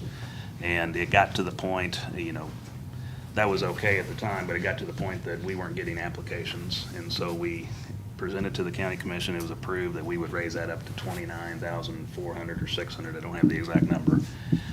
When we did that, it, of course, got a few more applications in, but we didn't incrementally increase the people that had been with us for a long time, and it had provided good service and good value to us as a department. It did bring the people up that had been here less than a year, $3,000, but it didn't do anything for the people that had been here 25 years. What that's led to, for an example, and you can see it on the chart, we have a 25-year employee making $41,457 and a 5-year employee making $37,560. That is not, in our opinion, a reasonable spread that you'd expect, you know, in our situation. So what that does is it has a long tenured employee that's been loyal and dedicated to us, done well. It kind of puts them in a predicament. What do I have to look forward in the future? Where am I going? When you have competing agencies and you have the private sector willing to pay much more than that, it kind of puts them in a position, you know, do I jump ship when I've been here a long time and give that up to move to something for more pay? Or do I stick it out with hopes that maybe some things will change? So that's been a serious issue that we're really starting to have problems with. We have, we know, you know, several employees that have had offers or interviews where they can make upwards of $20,000 more than they're making now in positions that are ultra critical to making sure that we can do the things that we got to do as a department. And I cannot stress that enough. I mean, we have, and I won't mention any names or positions, but we have one particular position that if that individual left, it would cost us more money just in maintenance costs at the end of the day than what we pay. It may be what we pay in additional to bring salaries up. It'd be a fraction of that. So it's important that we acknowledge the fact that we need to do something to address our compression issue. And our plan, and we looked at, the city had a few proposals, we've looked at others, and we felt that the best way to do that is not, get to, if you've been here 5 years, you get $1 amount. If you've been here 10, you've been here 20 and all that. We kind of took that as a gauge and just said, for every year you're here, we would offer an additional 10 cents per hour. So basically 10 cents per hour of year of service. So this 25-year employee, if you add another 10 cents per hour, that'd be $2.50. The 5-year employee would get 50 cents additional to their current salary. So what that does is that takes that compression issue and brings it back up to a reasonable amount. And if you look at the chart, you can see if the one column that has length of service just to the left of the highlighted in different colors rows there, that correlates to the salary on the right side, the proposed salary. So if you look at that, you can kind of see, especially equipment operator 2 and 3, you can see that spread, or the years of service kind of fall in line with what you'd expect for salaries. So nothing's too out of whack. There is a 24 above a 26, but that's just because of various, back in the day, when we had evaluations and some merit increases back in the day. So our goal is to kind of get the spread back into numbers that kind of make sense and fall in line with what you'd expect. And we've been back and forth on this and trying to look at numbers and see, is this within reason? Does this make sense? And we fully feel that it does. So that's the one thing, and that's the pretty simple, just it's a 10 cents per year service, and that just gets added to the total salary. So One time. one time, it's not, we'll do it again next year going, it's just it gets added right now, and then that's the new salary going forward. Then we looked at, so the next issue we're facing, we're still having trouble getting people in the door. The last, Brian, you can attest to this, and Brian does 9 out of 10, 90% or more of the hiring. Like I said, most of our positions, the turnover's been on the maintenance side. Again, we're hiring entry level. No matter who leaves, we're going to hire an entry level position in to replace them. And the big thing is we get one application generally, and that's it. We had a job open going back earlier in the winter, earlier in the year. We had an opening that we couldn't get any applications. So just the industry's paying a lot more. And if a person has never worked with us before, they're not vested in retirement, they're looking at the dollar amount. There's similar benefits elsewhere. I think we have a pretty good benefit package, but there's similar benefits elsewhere. And then if they're looking at $15.38 an hour, which is $32,000 or starting, versus Capital, for example, or I saw ABB or Hitachi's paying $23, $24 an hour. You can't compete with that for somebody brand new that has never been in the public works industry. Now, we have some recent hires that came from other similar agencies or similar areas that, through word of mouth, from our employees have friends, or they talk to people, they know people that are looking for a job, and thankfully we've gotten most of our applications through that. One of our new hires early last year was a summer help that stayed on with us and decided he wanted to do that for a career. He was fresh out of high school. So we have a lot of the younger people, but we have a few older people that wanted to do this and had been doing the type of work at other places. So to address the starting salary issue, right now it's $32,000. Again, we still have trouble getting people to jump at that. We would do a market adjustment, and that would be take that starting up to $34,000. I think you have a salary comparison that we did, and this was for everything, not just where the starting should be, but it was looking at the progression plan as well. 34,000 puts us puts us in the game as far as attracting new people coming through the door. We do have an opening right now. One of our crew leaders left to pursue other things, and so we do have an opening. That crew leader likely will be promoted from within, which will again open up another equipment operator 1 position. So getting applicants is always a struggle. So we would take that starting to $34,000. Again, if we do that and do like we have in the past and not adjusted salaries for people that have been here, we'll basically just compound the compression issue that we have. So we would propose a market adjustment, a percentage adjustment to everybody to keep in line or keep pace with adjusting or starting up $2,000. So that would be, it's 6.25% increase is what that would be. One thing to add, and I didn't specifically note it in the document, is we have about 15 to 16 people that have a cell phone stipend right now. The way it is nowadays, everybody uses their cell phone.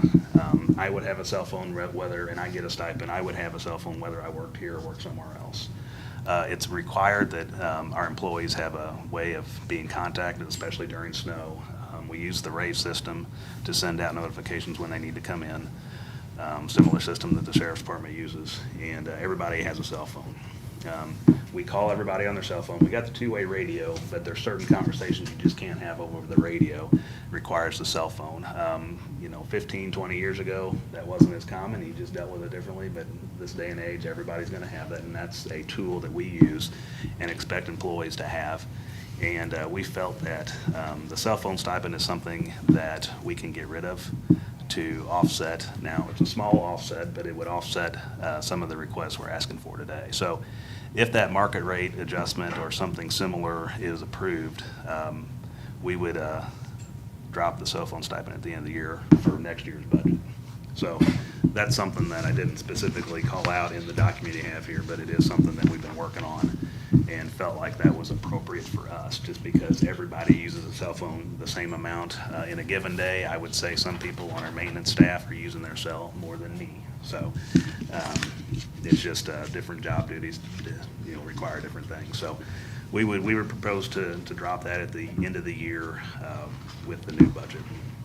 So if you look across the board, it's everything on this document, and I didn't get into too much of planning and parks because there's only 4 full-time employees. We do have the one part-time on the planning side. But there would be similar increases to what we talked about. Basically just the same plan there. And two separate funds. Of course, parks and planning is GR, and then the road and bridge is the 211 fund. So if you look at that across the board, we would, so if we did this right now, implement it right now, which is our request, you would look at a salary total of an additional $265,713, and then salaries would benefit $313,939. But that would be a full year amount prorated down to just 4 months. So that amount would be more like $88,000 and $104,000, a remainder for this year. So if approved, we would adjust our salaries currently, and then as we propose next year's budget, we would have new salaries and new items proposed into next year's budget. So the additional to next year's budget, again, I said you would have some additional career path promotions proposed for next year on an anniversary date. So the number you see there, the 265 and the 313, is higher, but not knowing exactly what's approved today or whatever or not, we can't really say for sure what next year's budget's going to be, but it's going to be a little higher to the tune of maybe 25,000 and some change. So how do we pay for this? Well, that's the big ticket item that I think is relevant. We can't propose something and expect the money just to be there or base it on tax increases, or not tax increases, but revenue increases over time. We have to find a way to do this within our budget. So we identified 3 key areas on the road and bridge side that will make up the difference, and it'll stay that way going forward. So we've done a lot of, let me see my back right there. We've done a lot of contemplating on the amount of salt that we use or budget for each year, and realizing that we put down, I got it right here, we've budgeted, or at least recently budgeted, for 5,000 tons of salt used each year. We put down, on average, going back to 2016, 2,800 tons per year we've used. that includes an anomaly of last year where we had thought, coming in new last year, we had thought we had to use our full amount that we had told the salt bidder that we would use or Oh, we buy. had to purchase it. And we would go ahead and purchase it, so it's 5,000 tons that listed in there. That's kind of a max really that they planned for. We didn't use that much. So last year, we bought 4,800 tons of salt, but we didn't, our usage wasn't near that. Now we're actually full. We can't add any more salt to our salt dome and our salt storage in Centertown. And based on our usage of 2022, or based on our average usage, we won't even need to buy any salt in theory next year. So, till next winter. So, and even at that, depending on where we're at, we probably won't need that much. If we cut our salt budgeted amount from 5,000 tons down to 3,000 tons, that'll be a savings of $160,000. And again, pretty much what we got is basically a contingency built into our line item of salt. But we also have a contingency to our budget overall, and that contingency is $2.2 million. Actually, this year it's $2.4 million, I think. And in talking with the auditor, that amount, or percentage amount, is upwards of 27% of our budget.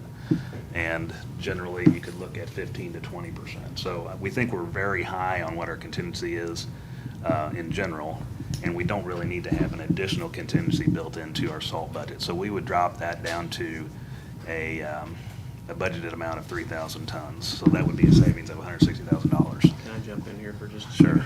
So, as Carrie just pointed out, these numbers that you're seeing is what we've purchased as far as salt is concerned, not what our salt usage was. On average, we ran the averages, and we're averaging right at 2,500 tons per year is what we use on a heavier year. So I just wanted to, yeah. Salt dome is full. Yeah, this is all based on just What we refilling the bought. salt dome and just making sure that we were ready for anything. In fact, we got salt in our dome that's sat there for 5+ years. We probably need to get it all out just because it's all clotted It's up getting and get it compacted. busted up, so. But there was years we couldn't find that salt.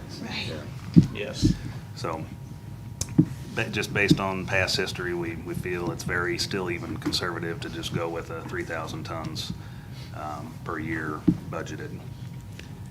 The second item is a reduction in the culverts and asphalt back to 2021 budget levels. Last year, we bumped our numbers up quite a bit, expecting some inflation and expecting to, do more work in that area.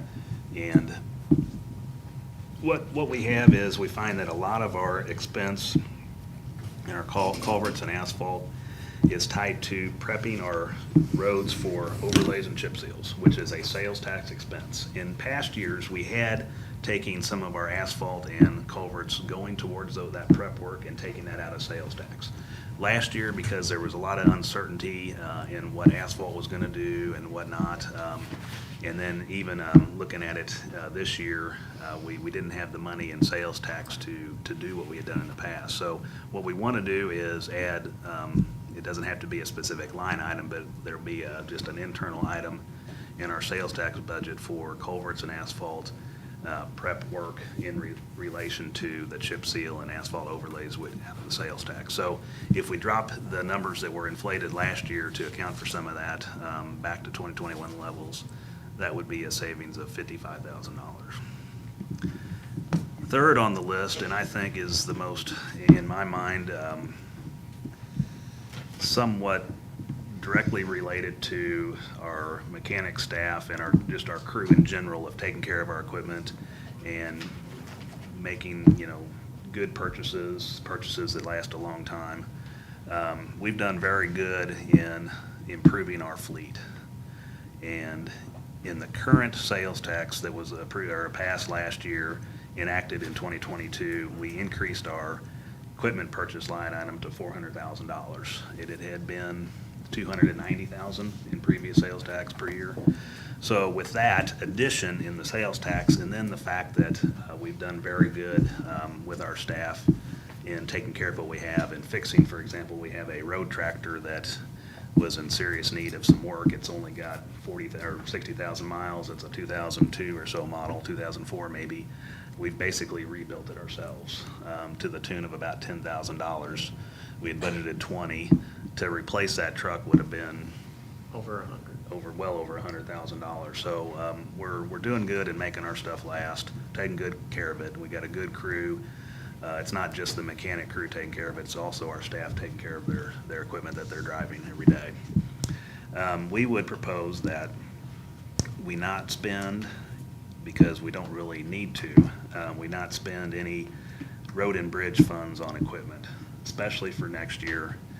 Going forward into the future, you know, we think if we life cycle everything and just plan and budget appropriately, we think we can do all of our equipment purchases out of sales tax. So just based on last year alone, that would be a savings of roughly $160,000. Now, that was the budgeted amount. At the end of the year, there was some additional funds remaining that we ended up adding to our equipment budget for one-time type purchases. So the number actually is a little bit higher, but the one that when we were budgeting, we had about $160,000. So that savings, we would just drop that down to zero in that line item. And so overall, we'd have a savings of about $375,000 that we would plan for next year. Last on the list is for 172, 173 Parks and Planning. One thing, for about 6 months ago, we began looking at our permit fee calculator. That has not been changed since 2003 or 4. Don't have the exact year. Because of that, our fees really haven't increased to account for what our labor or employee cost is to manage that part of the program, and we're behind other surrounding communities now. We've been looking at that and trying to come up with a simple calculator with the idea that we probably need to increase fees about 15-20% in that ballpark. The calculator that we would use isn't the same as the old one, so it really just depends on, the old formula uses a construction cost, but that's based on a cost that people give us. There's no way for us to verify that. The new calculator would just be on a straight square footage cost basis. Very simple to calculate. It can be on our website. People can know coming in what to expect to pay. Each permit, because of the way they're so much different, you can't compare one permit to the other. But in general, based on some tracking we did over the past 3 rounds of permits, we're looking at 15 to 20% of what the new calculator would be compared to the old. So our 2022 budget, we estimated the permit fee to be $85,000. This increase would be $12,750. So that makes up a little bit for what additional planning and parks salaries would make up. And then one last thing to mention, since 2022, we have lowered our annual salary cost by approximately $21,723, and that was due to the retirement of one of our permanent inspectors and rehiring him as a part-time 1,000-hour employee. That has worked fine.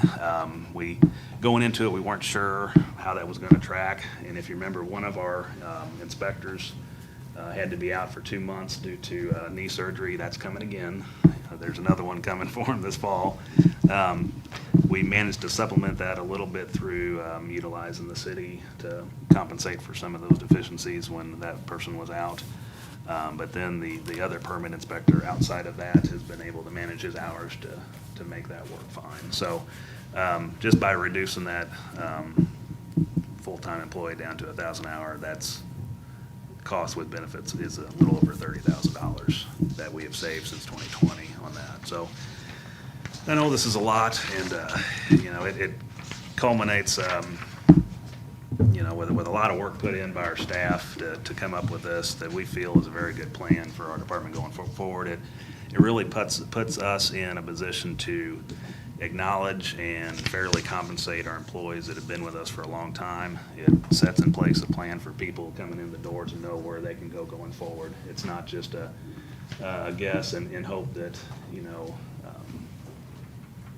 there is a plan. It's not saying, well, we'll do our best, but we can't guarantee anything. It's a guaranteed plan if they fulfill their end of the bargain. And one last thing, as we kind of compared where our salary is percentage-wise, based on how we tracked in the past, it's hard to say, okay, our salary percentage, it's salary should be this percent of, whether it's expenditures, whether it's total budget or whatever. But we did look at some numbers, and we tracked back in 2009, 2010, upwards or getting close to 31% of our total expenditures, not counting contingency. And that dropped down to, in 16, about 25%. Gradually kind of rose with our revenue increase. And so this chart here, and it's not an exact science, but it kind of gives you a picture of, are we in the ball game? Are we way out of whack with this? And I always like to, when you, especially in engineering, you don't, when you see a number after solving a problem and whatnot, does the number look right? You don't want the number to look wrong, and you kind of have a good idea of what you expect it to be. And so as we've put these numbers in, forecasted where we think we might be next year, the numbers they fit in with what we'd expect, just a general trend. Now, last 2 years, just with all the retirements of longer tenured, higher paid employees, rehiring ultimately of new employees coming in, our salary percentage did drop accordingly. But based on this trend and how everything fits in, the salary percentage does fall into place of what we'd expect. So it's not out of whack from that standpoint. It fits in line with what other surrounding areas. It's what we need.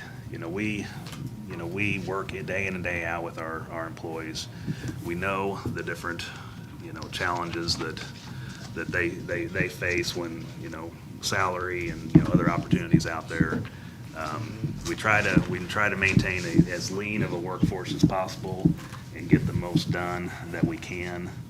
And we feel like we provide a good service to the citizens, and we provide a good service to the county commission. And we wanted to present this to you now, knowing that we do have, there's always the potential that we lose some people, key, very important people to other jobs out there. We know they're out there. We know there's other people been asking, interviewing, and our employees, we know that's always an issue you face. So Eric, y'all do provide excellent service. I don't mean to cut you off, but I got to hear this yesterday too, so. Yeah. I've had some time to look over a little bit since yesterday, and there's, we've got some other questions and stuff. I still think this is a budget discussion, talk. I would like to see a column that shows length of service and their current position. A lot of these positions, they're fairly new in those positions, and they're getting a pretty good chunk of raise, and a lot of those are pretty top-heavy. So I'm kind of concerned about that. Which ones are you talking about, Jeff? Well, and I'll pick on you. Public Works, years of service, 17. You've been in as director for a couple years, but then you still have the adjustment in there for the 10 cents per year or whatever. So, I mean, we've got other people that were just hired recently too, so that's just something that I'd look at.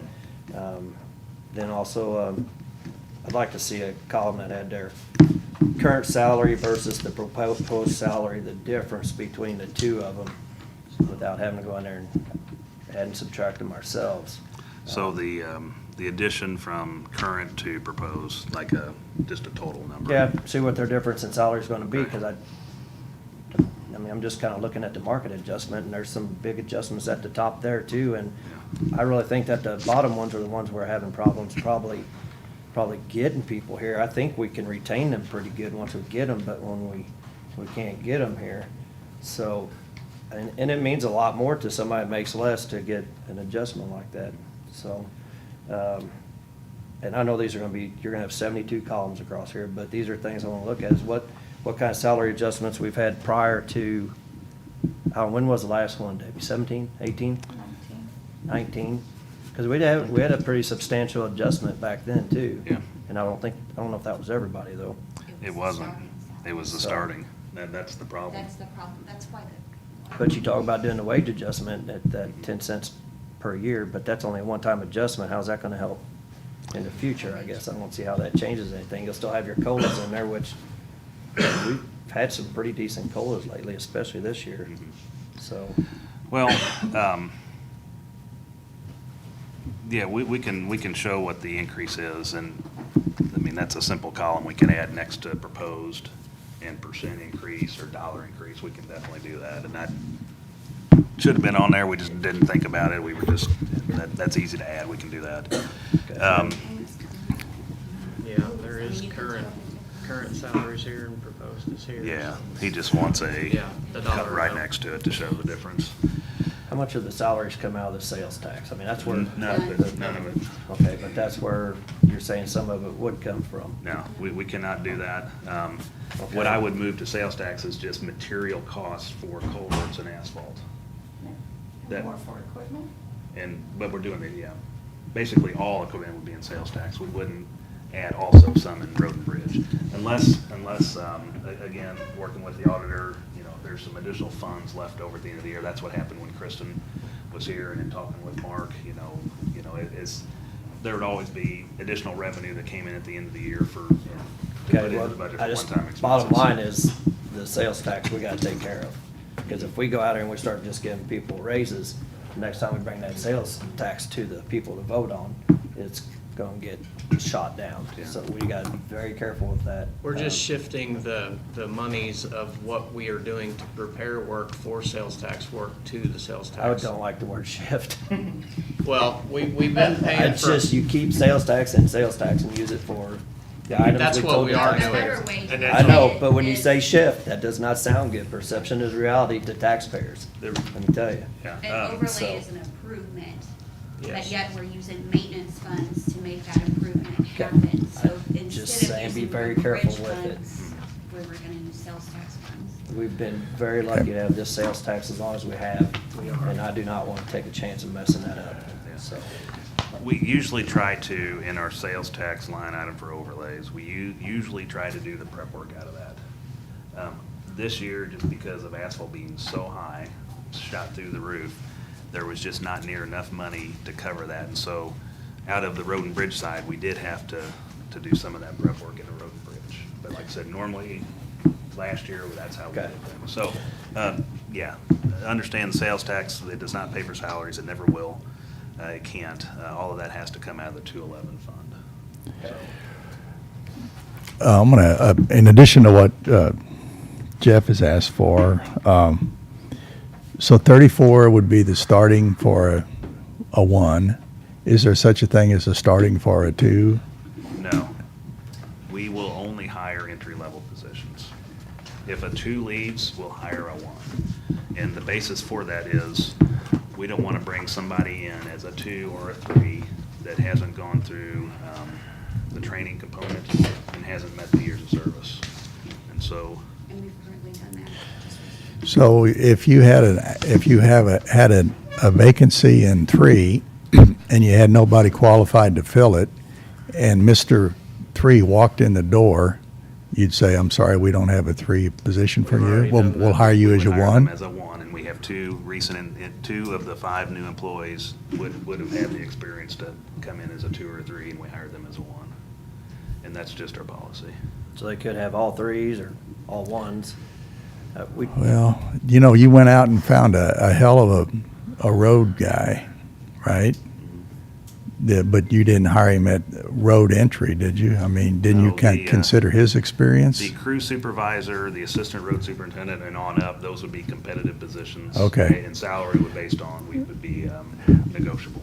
Okay, so, but is there, all Starting. right, the starting for a 1 is 34. Yeah. If they have a CDL. If they have a Well, CDL, okay. Debbie pointed out, we would, if they don't have a CDL, we would start them at 32. This is based on this market, let's just say today as it is now. And we didn't do it with 2 of our employees, but in hindsight, we should have, and we will going forward. Starting right now is 32,000. If they Okay. don't have a CDL, we'll start them at 30. When they get their B, required Class B, we'll bump them to 34, or 32. We'll give them that additional 2,000. Rather than use the term starting, what's the minimum you would pay a 2? Under it's your progression procedure? Based on this plan, it'd be 36. Okay. So if somebody is promoted up to that, And that $4,000 difference is also what it is under the old numbers, isn't it? Yes. All right, okay, so I'm just, the spread, it's 4. To get to 3, is it is 40? yeah, or It's listed there. So the minimum salary is for a 3 is 42, and if you have a 2 that's already close to that number because of years of service, then he wouldn't go, if he was already making 41, then we would give him a $2,000 increase. it should be 30, it should be 40 on there. All right. That should say 40, not 42. 40, okay. Now, what if, this is hypothetical, well, maybe a lot of what we're doing is hypothetical, but what if there is a COLA in next year's budget of 4%? So as this stands now, we're proposing everything now.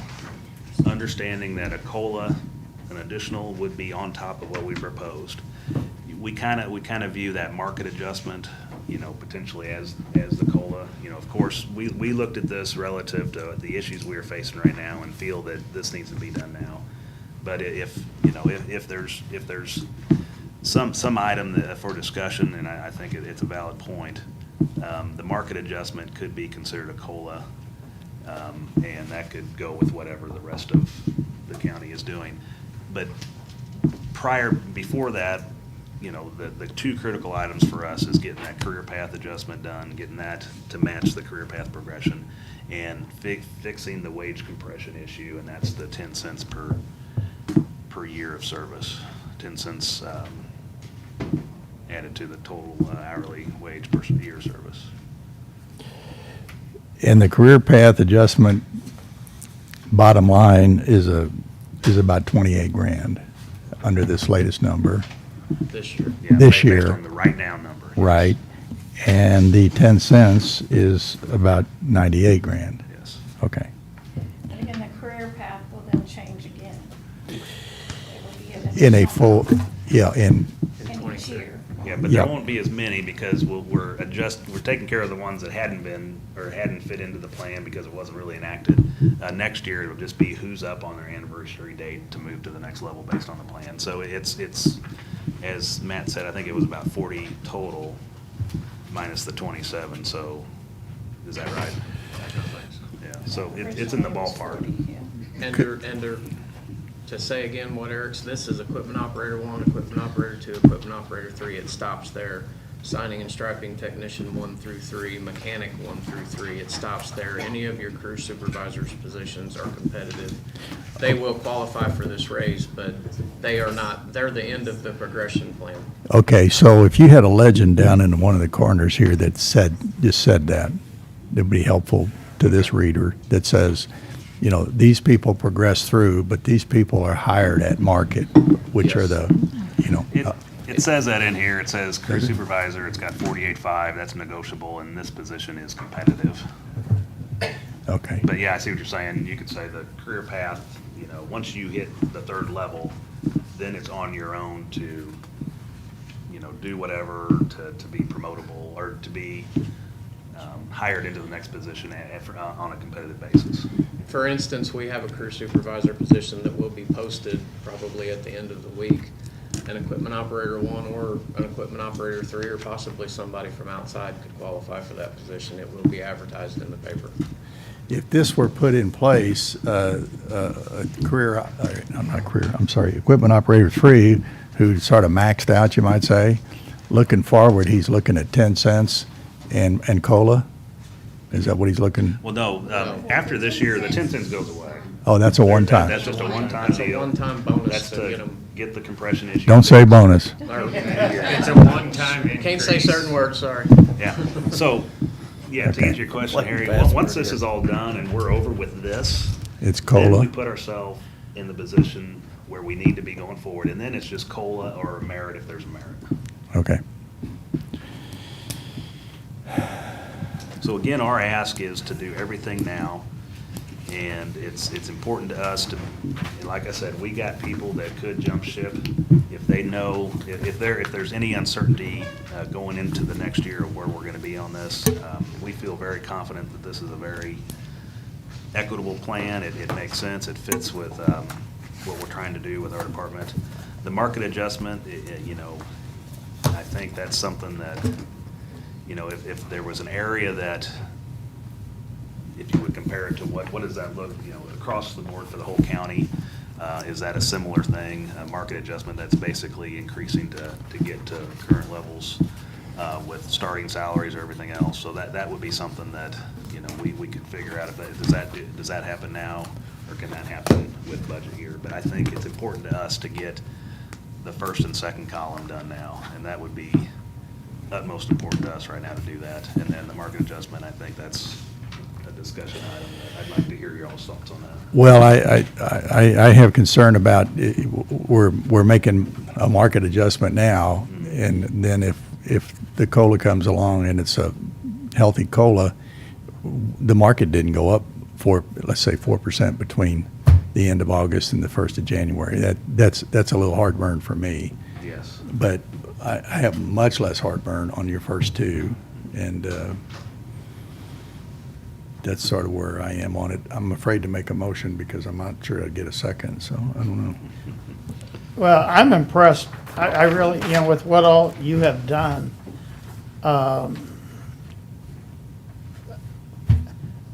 I think it's almost too late in the year right now to do something like this, because, boy, we're opening a can of worms with,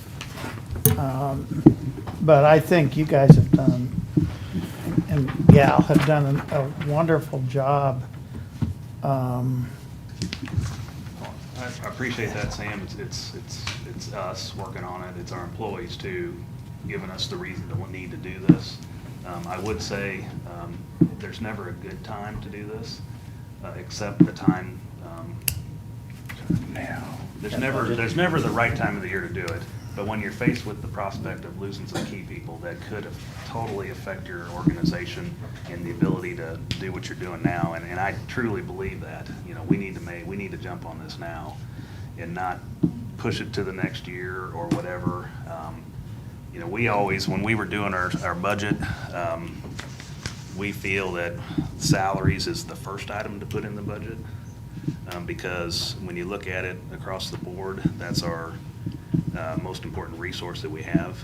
We've presented to you all equipment requests to do this and that. We've done a good job getting our equipment where they need to be. Other items, projects and all that, we can do that all day long, but if we don't have the people to do it and maintain it, that equipment doesn't do anything for us. So I think the employees are our biggest resource, our most important thing that we have, and we have to make sure we keep that employee base knowledgeable, keep our average length of service. Right now it's 12 years. Get that back up to, we would like to have people that have stayed with us for a long time and have longevity and loyalty, and that's what we're trying to do. And I think this puts us in the position that we need to be going forward. So again, whether we do it now or whether we do it at the end of the year, it's 4 months. But 4 months could be the decision, the factor of losing people, 2 or 3 key people, and I'm just not. That's not a prospect. And then we're going into winter too. I had asked you whether, we could just increase the starting salaries and things like that, 1 and 2, and you said we couldn't. I would be more comfortable doing that now. Sam, that. But. Make the problem worse. No disrespect, but that would compound our wage compression issue, and that's the biggest issue we're facing right now with the tenured employees, because they're not seeing any opportunity for them, and they've kind of been bypassed, and people that have been here lesser time, even people coming in the door starting at, amounts that are not far from what they were making 5 years ago. So I think, understanding we do need to raise our starting up, but I don't want to try to attract somebody that we don't even know or would only be a 1 or 2 year employee, versus I'd rather maintain and keep the people that we have that have been with us 25 years. Starting salary, and you're bringing them in at what a 5 or 6 year employee's already making. Yeah. Yeah, so you're trying to stop the bleed first, the bleed of employees, at the same time trying to recruit. Once again, we go back to. But we've made 5-year adjustments employee. before, and if they already were here for a while, we still gave them a raise to try to eliminate some of that compression. We didn't leave them totally out of it by just bumping the bottom salary up. So I agree, taking care of our employees is our biggest. You do believe that, I agree with you. So, Mhm. I don't disagree with this, but this is something I want to handle during budget time. We did make some adjustments mid-year, and we had how many positions empty down in the jail? I mean, we were getting to the point where we're gonna have to potentially close things down or lose people because they're getting overworked as well. And that was one of the questions I had yesterday, is how many positions we have open. We do have a lot of new positions in there, and y'all had to scrape and beg to get some of these guys in there, and luckily, we still find good guys that come in there. And the only reason So- I'm speaking up, Jeff, is we're coming into the winter months, and for me to be able to respond to calls for service, I gotta have those roads clear. And if we don't have if we have those guys, if they start leaving and you don't have the experience, now we're gonna have accidents, and it scares me a little bit. Well, and that's why I didn't bring up eliminating positions to Yes, pay sir. for some of this, because that's always one of the things that you want to Sure. bring up is, okay, where can we cut somebody possibly? And I think we've done that, probably in the last 10 years, we've cut it pretty lean down there, and we don't want to, don't really want to go that direction, but how can we do this? And I think it's something we need to look at countywide too. We got other elected officials and departments that are saying want some adjustments too. Good point. I'd rather do the adjustment now and not have to do it later because we lost people and now we gotta get people in the door because we're in an emergent situation of having to hire people to run the plows this winter, so. We have two that don't have their CDL yet, as he mentioned earlier, that we still gotta get the training in there, and we're gonna start that within the next week to try to get them ready to go, so they're, I mean, even with the training, they don't have the experience. And that's the one thing we do have mostly is we've got these guys that have been running the same snow routes for 10, 15 years. You put a new guy in that position, it's not ideal.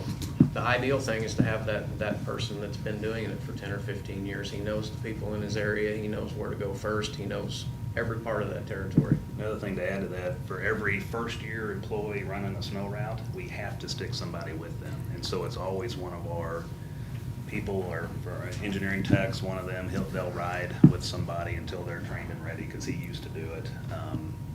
Last year, I think we just had one, now we'll have two this year, so we'll have to find another person. It might be one of Brian's assistants, which generally are running operations at the shop. So it's a constant juggle of things, and you just don't want to go into a winter having a bunch of new employees. And so I don't want to face the prospect of 2 or 3 that we got to replace by winter, and having to shift around. And We already have 5 people that are new, and only one of them has plowed snow one season. The other ones have never. even MoDOT plowed would snow. probably appreciate it because they don't like us having our roads cleared and then they get to the state road and they can't get to work. So I hear what you're saying. Sometimes if it happens, it happens, but. Can I propose, and I know when you look at the total dollar amount, it's maybe a little high, not a shocker necessarily, but it's a lot. We're making up for it in our budget. We're not increasing our budget to pay for it, or we're not relying on additional revenues to pay for it. Can I propose that we do columns 1 and 2 now, or if you want 2 weeks to think on it, we could look at that. 2 weeks isn't gonna make a difference. 2 months, 3 months will. And then the market adjustment, we consider that as, an end-of-year item, whether that matches the COLA or whether that's our own, based on our own, what we feel it needs to be. Maybe that's a compromise that you all would be willing to accept. But you're still wanting to do the 10 cents per year for total length of service, and like I said, I used you as an example. You've been here for 17 years in your current position for fewer, so you've had your, not salary adjustments, you've had your, I don't know, promotion, I guess. So there's where the raise comes in, not so much that 10 cents, and it's a pretty good chunk, and if you go look at a lot of them, that maybe have moved up. My job's a little different. It's a one-person job, and you can't promote that from within except for one person within our department. We did. When we hired you, though, we hired you at quite a high rate too, so not to pick on that, but I can't go through our engineer and Can I say something? and Brian's Yeah. positions. No. Yes, Matt, go ahead. In Eric's defense, he did have him excluded from that, and I kind of talked him into adding himself back in, because I don't have a problem with him asking. Well, I feel that just because he's the director, I don't think he should be penalized, because he has been with the county for 17 years. Now, from that aspect, do I have a lot of clout on this subject? Probably not, because I've been here for 18 months, so take my word for what it's worth. I'm not included with the market adjustment.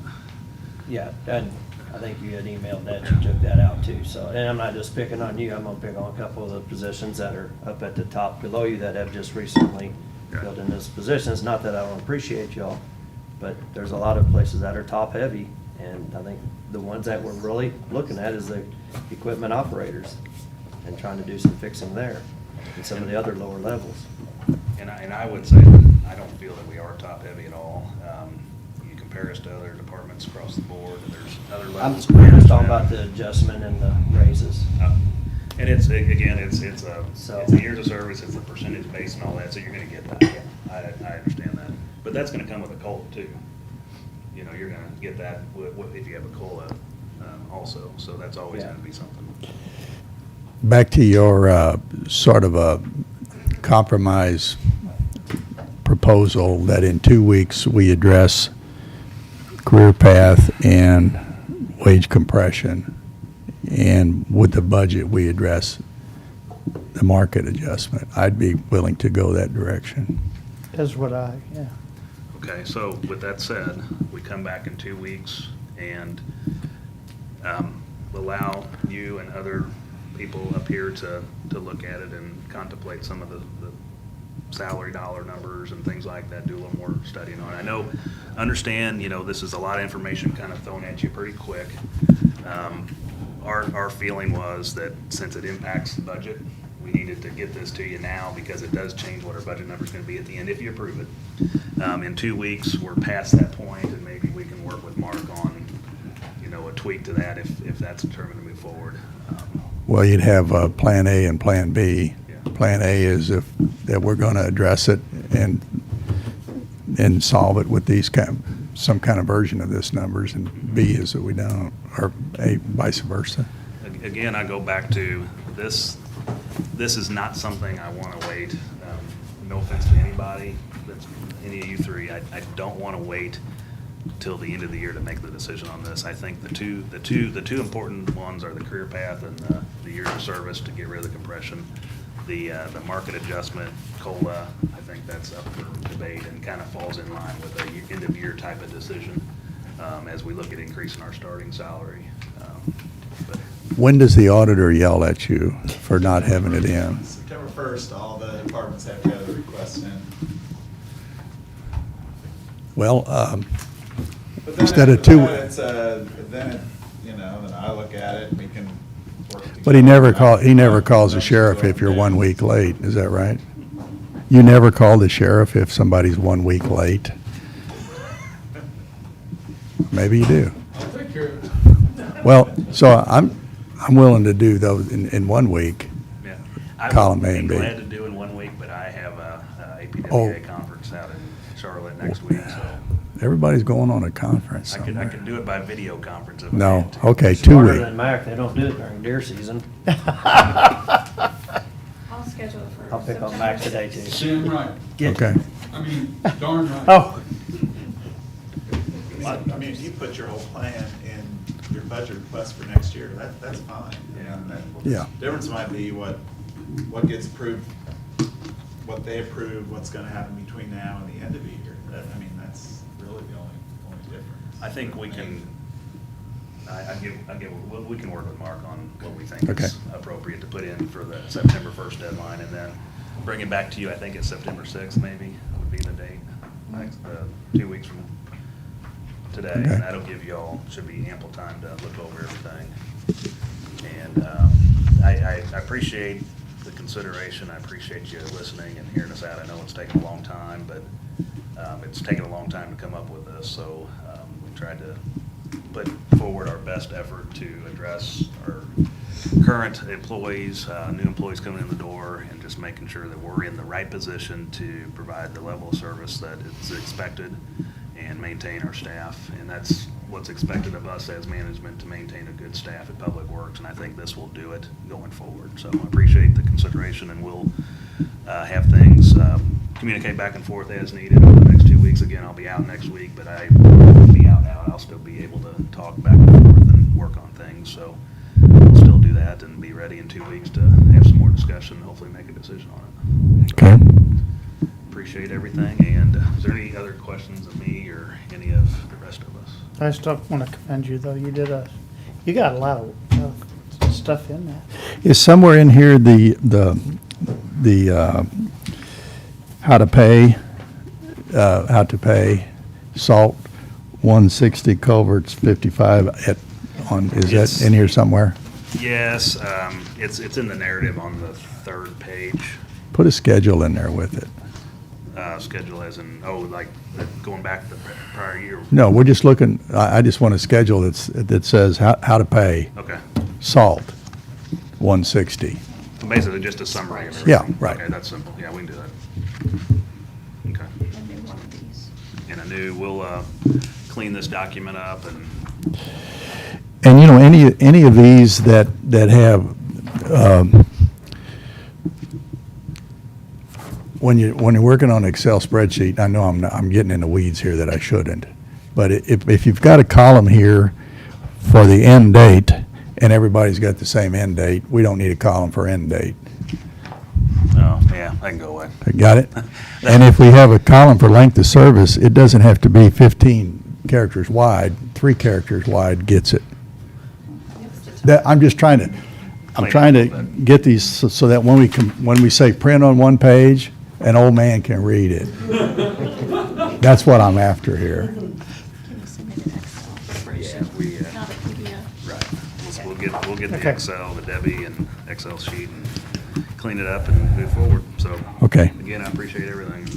Thank you. All right, thanks, guys. Yep. Steve still here? Yeah, he said he'd come back. Okay. If he's not gonna be here next week, I think we can bring it back up under old business if it's gonna be an extended chat, or you just have questions for him? Because the last time you had questions that we couldn't answer. Yeah, and if it's election reform, we're not the right venue for that. Okay. It's Anything about keeping a record of and something they're supposed to eliminate the 30th or something, so if he's got a second. Okay. While we're waiting, I've just correspondence, I have a letter from the city of Jefferson that's notifying us that the Jeff City Planning and Zoning Commission will meet Thursday, September 8th. You have received this letter because we own property within 185 feet of proposed rezoning area. It's Algoa Industrial Area. Staff initiated rezoning from M1 to M2. So anyway. I did send that letter to Shannon too. Okay. Is that? I don't know if it's tied to it somehow. We didn't prompt that or anything. They did that on their own, so. Yeah. So I just received that. Anyway. Here's the envelope if you want it. Oh, man.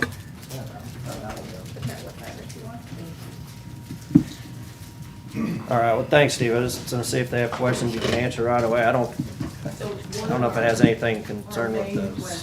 Come up to the table, please. Grab the mic, one of the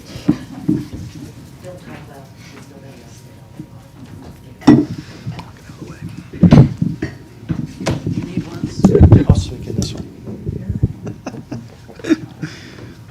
So Steve's been great to help us with everything except the cast vote record, which we've been doing a lot of research on this, and the statute that we were sent is saying, you know, they have to remain sealed unless there's a court order or a couple other things. What were the other things? That's it. Has to be a court order. So anyway, the CBR is supposedly public information. And so our question about the software being installed in July, did it take away that record? I don't know that. So can we find out if it did? I could ask, yeah, but I don't know. Yeah. This is going on all over the state and other states and everything. Everybody wants to cast vote record, and it's not allowed by state statute that we can give it up. So that's what they keep asking for, and we can't give it up. The records that we have in storage are the ballots and the tapes and everything from election night. So they can be shredded in 22 months, but we're probably not going to shred them next week or whatever. We're not going to do it right on the 20th. But y'all just know who voted. You can't give out their ballots. That's what they want, is a cast vote record. So they want a record of every vote. It's anonymous. It's a mathematical equation, basically. It doesn't reveal who voted for who or anything like that. According It's like that to, spreadsheet they just brought with the Park Service. So that. According to Unison. Copy of that letter that outlines. Come up. according to Unison, what they're asking for, I don't have access to, and it's all coded anyway, and even if they did get it, they couldn't decode it because it's all, secure code. So even if they did get it, they couldn't decode But it. that is an incorrect statement. Well, that's what the Secretary of State is standing by. So, I mean, this is bigger than me, so if you want something, you'll have to go to court. And The Secretary of State's gonna tell us we have to come back to you, but you're the decision maker. right, well, I'm going by the statute. So if you want to overturn the statute, you have to go to court. So I guess we're gonna have to go to court. Because the thing is, that record is public knowledge. That's not what it says in the statute. So what I'm asking is, did it get destroyed or didn't it? I don't Can know. we We've never find had that out? access to it that I'm aware of, So so I that do would not be know. excellent, because there's a woman named Tina Peters who took a forensic image before this software company came in and installed new software, and it destroyed the records. So what we're trying to find out is that install in July, did it destroy the records? Do we even have the records? That's something you'd have to ask Unison about. I just don't So know. we wanted to Access talk to this. Unison. How do we get to have that information for them to tell us? It's a public company. I guess you could email them or ask them. I don't really know. Okay, so we can get the number from you then? Unison, you can probably Google it, yeah. It's a huge Who's company. your representative that you deal with? We go through an election company, Atkins. Yeah, you can have their information if you want. So Atkins works with Unison. Yes. So Yes, we- Atkins is the distributor for Unison. So Atkins is our election company that has the state of Missouri, and they sell the equipment in Missouri. So is there any chance that there can be a compromise between the citizens and the commission and the office that we could hold on to, or at least make sure that record wasn't destroyed Because it sounds if the like deadline is Unison- upon us? We wouldn't destroy it. We don't destroy that anyway. The only thing we destroy is what's down in storage. And it's going to be a few months before we do that, because we have to arrange to have that done. So that's just the ballots. That's not the cast vote record that you're trying to get. That's, must be in the computer. I'm not sure. I've never seen it, so I don't know. where Sounds it is. as though Unison, or whatever company that we are partnering with, has more control over our voting records than you do, who's the elected official. They probably do. It's their code. It's their system. It's their program. Okay, and my concern about that is that they don't have any accountability to the citizens when people request information. It's in the statute that we can't release any electronic anything. So unless you change the law or go to court where the judge says we have to release it. So I received a list of voters, and that is similar to a cast vote record. So that's what we're asking for, to find out if that has been destroyed or if it exists. But I don't think you have to go to court for something like that. That I don't know. I could ask Atkins, but I don't know. What Atkins told me that if the cast vote record is, it's in their software and it's, it's coded, so even if you had it, you couldn't decode it because they wouldn't give you the information to decode it with. And they said if you got it from a smaller precinct and then you got the poll pad records, you could tell how people voted, is what I was told. So that wouldn't be a secret ballot then, if you could tell how people voted. Yeah, so it's not, what we're asking for will reveal anomalies in the That's not what they said, system. So is there any suggestions? Well, I scanned, I didn't read word for word, CVR for dummies. Is that what? Cast vote record. Cast is vote an record acronym for. cast vote record. Yeah, for dummies, okay. So, in this situation, if I went to precinct, I voted a certain precinct, I don't know what the number is, but let's just say it's number 10, and I'm the 34th voter. When I put that in the machine, I voted and I put my ballot in, a number pops up on there. And I think it said 34 when I did that. So if there were a cast vote record produced, it would say 34. I'm the only one who I'm the only one who knows I'm 34. But on that 34, across that it would say, you know what? He voted for Mr. Smith for auditor, and it gives you, what you want to know that if the first 100 people voted for Mr. Smith, the next 3 voted for Mr. Jones, and the next 100 voted for Mr. Smith, you know that's statistically impossible, almost, I mean, theoretically, so that the machine is not recording accurately what happened. Those things go in there in chronological order by minute as it's fed into the machine. I thought you wanted to see that there wasn't any shenanigans going on with the machine accumulating those numbers. Correct. Okay, you'll also know that there were, let's just say, 750 people voted at that location. You might have somebody that voted for nothing, potentially, probably not going to happen, but there could be, when you go across the page, did he vote for auditor? Did he vote for, some of the county officials? Did he vote yes, no, no? He could have gone all the way across and put 0. So your CFR on that cast vote record just shows that number 34 didn't know what the hell he was doing that day. That's me. And he didn't vote for anything. He didn't vote for anybody, so why did he come and vote? Well, that's my business. You don't need to know if I voted for anything. Well, and to your point, in the most recent election, there was someone that I did not vote for. I left that vote. Okay. And that is my business. And when the presidential year comes along, you find people that go in and vote for president and leave. That's the only thing they vote for. So there's been 2 big conventions. One was this past weekend with a lot of the great mathematicians that are looking at the cast vote record. In our own state, in Springfield. Yeah, so the last organized meeting was in Springfield, Missouri. So this cast vote record is one of the main things that they're looking at to find anomalies. Right, but And I would like to find out if we have it or if our software company has destroyed it. well, That's what I'd like to find out. you could find out that it's there Because embedded, if it is a record, it's been destroyed, and that is against the law. well, but it's also against the law to disclose it.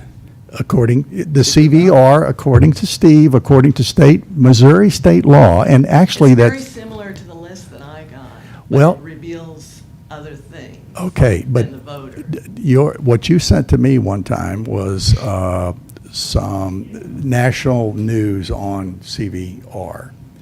And it said it's unavailable in the following states. And I think Missouri was one of those. That was the Jeff O'Donnell, who Sunshine requested from those states and couldn't get it from Missouri. Why except couldn't it? one county. Okay. So I sunshined it locally, and I sunshined it from the Secretary of State. And the Secretary of State gave me what they thought was a CBR. I asked the mathematician to review it. He said it's not a CBR. Steve said they'd never heard of a CBR. But if it is a record, and under that statute it's not to be given out, we need to find out if it was destroyed by the software company. Does that make sense? If it is a record and it's not allowed to be given out, if the software company came in and they installed new software and they destroyed it, we've got a problem.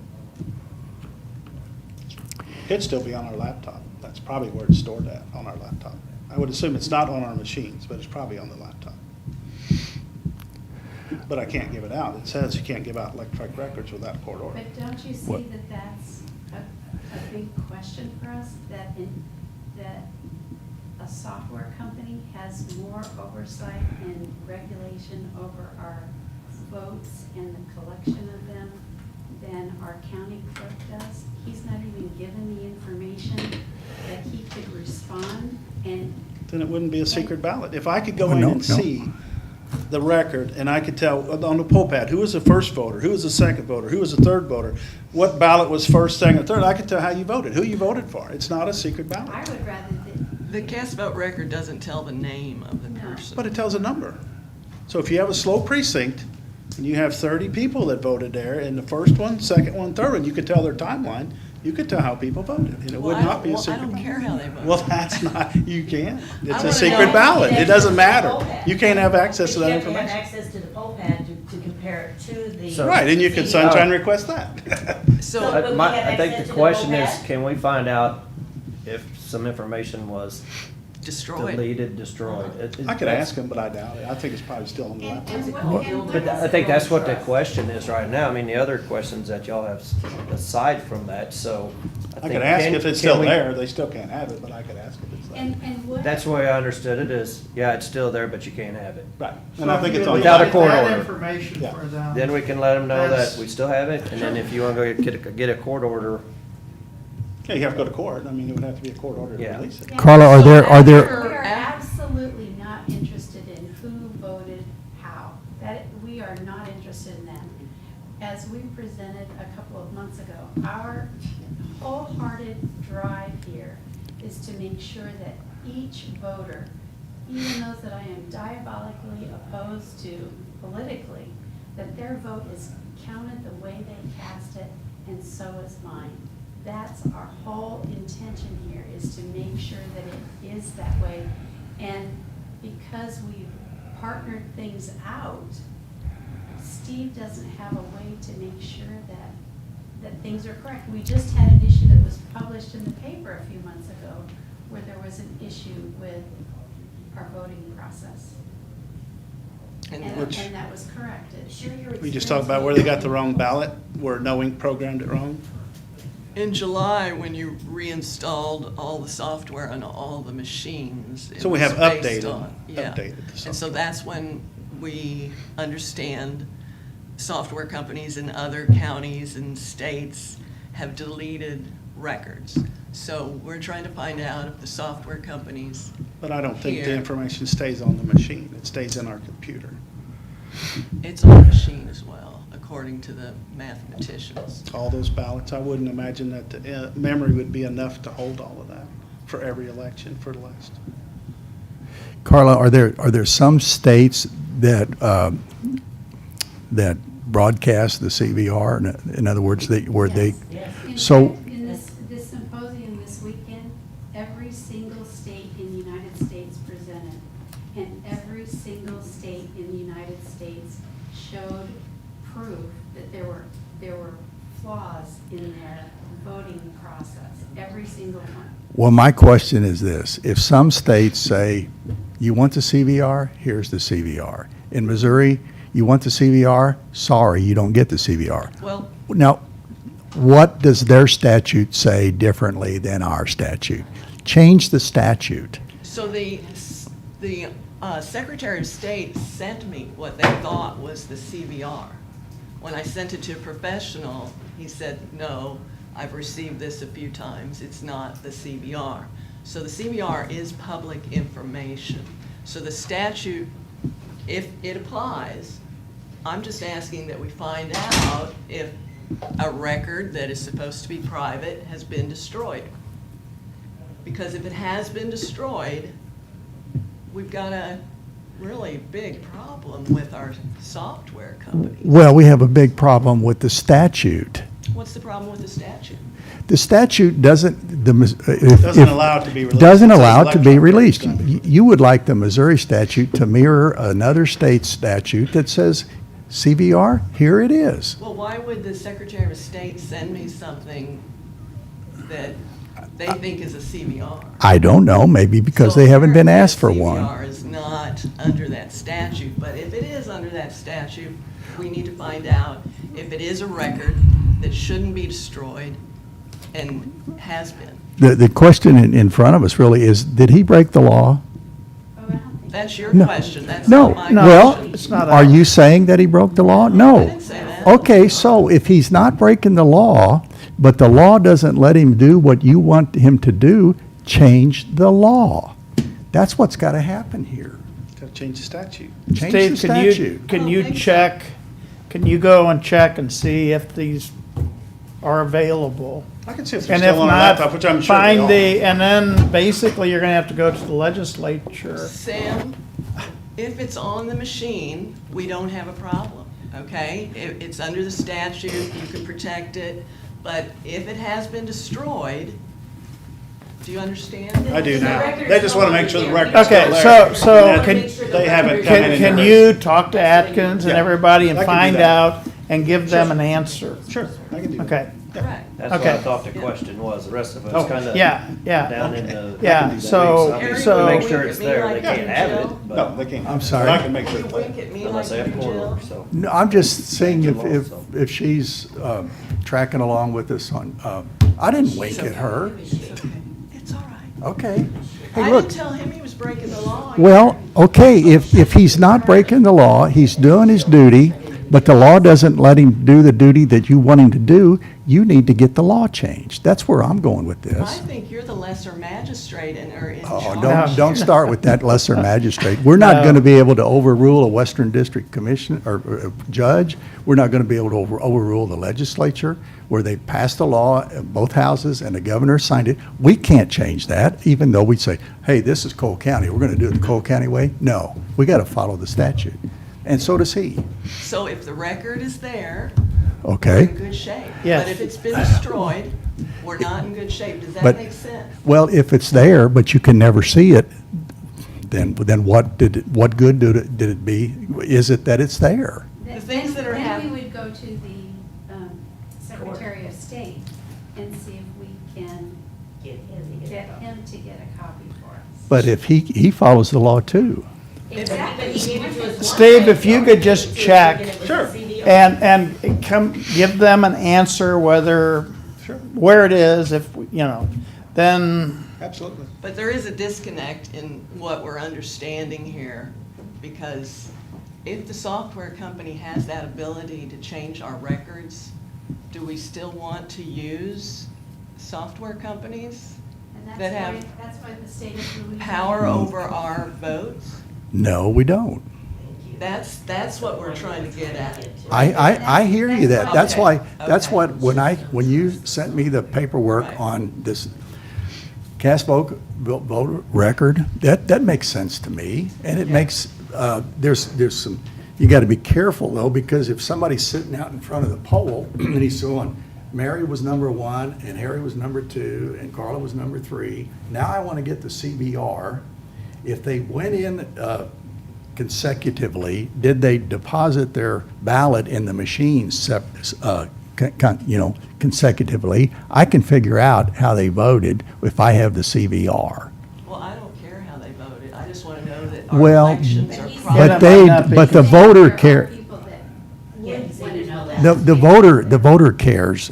You may not, but that voter who says, hey, yeah, I'll support you, but they went in and they didn't vote for you, who knows? but Harry, you could have been number 1. I And didn't get up there. some I wasn't people, number one. I mean, they read the ballot, especially with all the different, and That's so true. they could be very slow readers. Well, that's why I So they say- could have been the 3rd. If the procession going in has to be a was slow- exactly the same as the procession Okay, we coming got the out. question, right? Yeah. Okay, Okay. okay. Well, I'm glad that you get what I'm trying to say, Harry. I didn't know for sure that. No, I don't have a problem, got that. and I wish Okay. the statute said Okay. the Yeah. CVR is We should available. have it if he follows the statute, but if the software company, then. Do they have We have a CVR problem. for dummies with pictures? 'Cause They do, I'll do yeah. a lot better than that. I don't think I could scan 2 pages for that. And Here, because ma'am. of all That's- this confusion, the state of Louisiana has just decided to go back to paper ballots. Oh, yeah, no problem. Yeah, no problem. No problem. Okay, And that's what's not Yes, happening. ma'am. That makes me unhappy. Well, I'll check You know into what that. I'm That's not a saying? big deal. Last week, the pay forms. Thank you, Steve. Thank you, Steve. Were not signed for the public prosecuting attorney. I do have one of those, however, was a new employee. And I do need that either signed at the original budget amount of 51 or what he's requesting at 54. I need this signed in order to pay this gentleman for his work. Thank y'all. I'll sign it at the 51. I think that's what we talked about. We got one in there for, and I didn't get to grab it, I was running late this morning, I apologize, but we have one in there for the marshal as well that is being promoted to Marshal 2. And they're wanting, Chief Marshal, that's, you know, the Chief Marshal is leaving the end of this month. I didn't know we had a chief marshal. Well, I wasn't sure we did either, but, We didn't until the But- transferring from After, Donnie to. yeah, I talked to Debbie about it, because I was like, that, I didn't have the chief marshal on our, when we had the judge center talking about it. And so, and then she reminded me that when we found out Donnie was retiring, we had Holly come in as a chief deputy to train for some overlap time and then step into that position. So, well, there is a budget to pay the existing, I mean, I don't want to give you any names. There's someone who's going to leave his job at the end of this month. Correct. There's money there to pay him that rate for the whole year. Agreed? yeah, Okay, there's somebody that wants to step into his spot. yeah. I'm not And- gonna agree with you after this point, probably. Well, okay, because I don't know if he wants to move up to the same number, or they want him to, As of far the as I departing know, one. That's gonna be the deputy 2. Yeah. Or marshal 2. We may not have designated that one as a deputy too, but we paid him like one apparently. He Well, wasn't too. his salary's totally different because it's been there for numerous years, so. A lot of years, yeah. So that is just where my heartburn was coming from it, because we run into this, that, well, they left, well, we have this money in there, we can just pay them that money, and they could give them the full amount that the deputy that's leaving is making. And that's happened with It's basically some no of our, different than what I'm gonna tell you in the prosecutor's office. He probably has the money to do this 54, but the grid is 51. So it's the same Yeah. situation, or a little different, other than if he does this for this one, It he's got throws two those- other ones that are gonna be under that. yeah. And we can make the adjustment at budget time, say, well, this is all the money you're getting, are you gonna tell them they're getting a pay cut? So, I can stay out of this discussion because I think I've already signed them, so it's up to you guys to change the numbers and sign them too, or whatever. well, for that one, okay. Yeah. I don't know if that other one, I don't think it must not be effective to the next pay period. It's not on my radar right now. Well, Locke's, we're gonna have to initial where we change the amount, or did you fill in a new amount at I the? did not change the amount, so if you want to change the amount, Sam, you agreed with that, then I'll Well, change the amount. I'm going to 51. You decide if you want to change it or if you want to sign it as is. And if you sign it as is, sign it, give it to Debbie, and I'll just put a no where my name is at, and it's got the 2. Tiebreaker What day, you- Mr. Presiding. Well, you need to initial, put a number there, put your initial next to it, and that's your number, right? Yeah. Harry, I'll put you on the spot. As far as if there's money in the budget to do it, and you feel like we don't have a choice. State level, when you worked at the state, there was so much money budgeted for salaries for a particular department. I know state's way bigger than we are. And the state gave a 4% in a year. Did they just put that on the bottom dollar, or do they look at everybody's salary going forward? Depends on, depends on how was it appropriated as a COLA? Or was it appropriated as just a number? I don't know how the state does it. Do they appropriate most things? This is appropriated by position and by what the people are actually being paid. So we appropriate based on current, and then we finish the year, but then we do Well, all these adjustments because people come and leave. When we do a budget and you look at the budget, it has no individual name on it. Okay. Under salary, it says salary. It doesn't say Billy gets this and Mary gets that. So under salary, if the state wants to give a 4%, they just plug it on the bottom of there, 4% added to that. And then they let that division, that department figure out what they want to do with it. Pretty much. But it's not at the bottom, it's at the top, it's in the, we say, we have a salary line. We don't ask for the salary grid of everybody in there, and we don't say you have to pay X, this person X and this person Y and this person Z. We don't deal into that. We tell the elected official, huh? We do here. It's not in the budget. That's how we come up with a budget amount. Well, yeah, but we adopt a budget, it says salary with a number. Right, but to It get to doesn't that say, number- huh? To get to that number, we go to the individual. All I'm saying is if you do that and then you go forward into the next year and assume what the current pay is, then basically we've increased their budget more than the 4%. We can also Well- do that with Public Works. They didn't even have to come up here today because they've had some open positions. We got positions that they're filling, and we can give them at that higher amount, had some retirements, and so there would be money in it. That's why we try I to just didn't stick know where with. you were. Stick with that. And that grid is not perfect by any means. I know. I'm gonna go with Jeff, mainly because we did that on the others, so I would be okay at 51, but, yes. Well, I think we write our number by it, like Harry said, and he's got record of. But it's on the others 54, where. that way if he's getting prosecuted sometime down the road, they're not mad at him. That's right. Public Works are, they're not gonna take care of my road this Well, summer. you need a better attorney than I'll use, so. Okay, so you're, okay, then I will sign It just becomes hard at the end of the year when, I don't know how the state does it. If their salary line is over, do they stop paying people? Here, so Or she they don't took pay it them for down the month to- of December? They can't exceed their appropriation. My initial It's called an line, the appropriation 51. over there. Yeah. They did. But they can't because they don't do the payroll. Revenue doesn't do their payroll.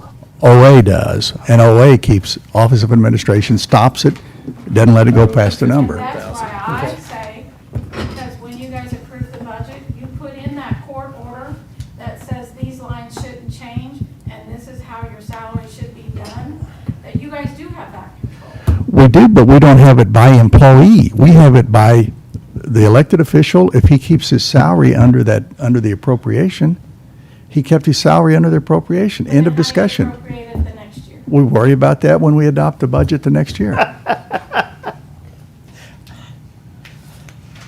hate when mom and dad fight. No, I'm just trying to figure it out, because this won't ever end, obviously. No, it, Well, they run the risk of not being able to pay the same salary the next year if the salary budget isn't increased. So say They would have to, yeah. if they increase somebody mid-year, they have openings or whatever, so they increase somebody's salary by $5,000.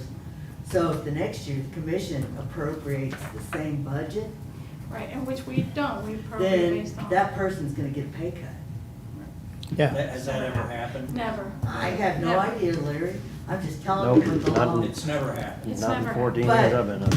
the way to make the point would be for it to happen. I think with the True, court but order it's that never we happened. have. And that's how things get out of whack. Exactly. That's the problem. The problem is we've always done it this way. It's probably happened where an exiting elected official sort of chewed up whatever was left in most terms, definitely. and then his or her successor had a problem. And we have always fixed the problem. Always? Yes. We've never cut a person's salary in December because there wasn't enough money. We've never not budgeted for the new salary. Well, that's maybe because they left in November. Okay. Do we have anything else to come before us? This afternoon at 1, we have the pre-construction meeting for the Carnegie project. That'll be in this room, and then we'll go over, do a walk around. Don't know when they're gonna start, but we'll find that out pretty close today, hopefully. So just wanted to bring that to your attention. Just to make sure that we've got the overlay here, you're talking about the separate The construction separate project, right? Carnegie reconstruction around Just we need the to kind of project. make sure they're not working on top of each other. Yeah. Are I they don't know. coming again? I didn't get that email. You let us know. We haven't heard anything out of Jefferson yet, but as soon as they know for sure, they'll let us know. And I'm assuming it's gonna be weekend. There's Yeah, really no but- way to do it otherwise, so. I need to let the library know, so. Greg Was said it he- scheduled for last I weekend? did. It was, but they had to Okay, cancel you because did. there was threat of rain. Yeah. I was getting with Greg on it, just with him being the administrator, Yeah. so he, Yeah. Yeah, whoever he talked to, that talked to the library, they Yeah. do know about it. I know Because Claudia. Adams Street, I don't know if they park there on the weekends, or, It's. have you I went to Bones and had to take the Uber home and leave your car here, or No. maybe, be on the weekend? Well, we should let the church know too. I think Greg even mentioned that to church. I think Yeah, he did. I'll let So- Greg handle that. Yeah. They use it quite a bit. And then I just, not to go back to the discussion we had earlier, but if y'all want to visit with me independently, got any questions, please ask. And I just will reiterate, this is of utmost importance that we make some decisions on this quick. And that, you feel like that makes urgency? I mean, I'm not being smart, but how does that make it an urgency? So if we increase they're still gonna have 6 people. That are unexperienced. If we have people leave because they don't see a Okay. plan. They'll have Okay. 8 or 10 or Okay. 12. Yes, that's Okay. the Okay. concern. Okay. And I cannot stress how important that is to us right now. Okay. And it impacts everything that we presented to you earlier, so. Okay, Aaron. When are we doing that breakfast with the ham? September 8th. Are you gonna make a calendar invite for us, or do we gotta do that by ourselves? You're invited. And I have to check my calendar, and make sure that is the date, but Yeah. I'm pretty sure that's what it is. Okay, so what time? 8 o'clock. We had suggested 7:30, but evidently they sleep in on. September 8th, Thursday morning, Health Department breakfast. Yes. Okay. I move we stand in recess till 4:30. I'm kind of with the concern that. I don't know, I'm having Here. Service so close to. I'm not going to second that. I want to see you and Carla go another couple rounds. I'll go ahead and second it. I think I'm done. All in favor? Aye. No. You got your no vote. You're like, That would be a little more. Dave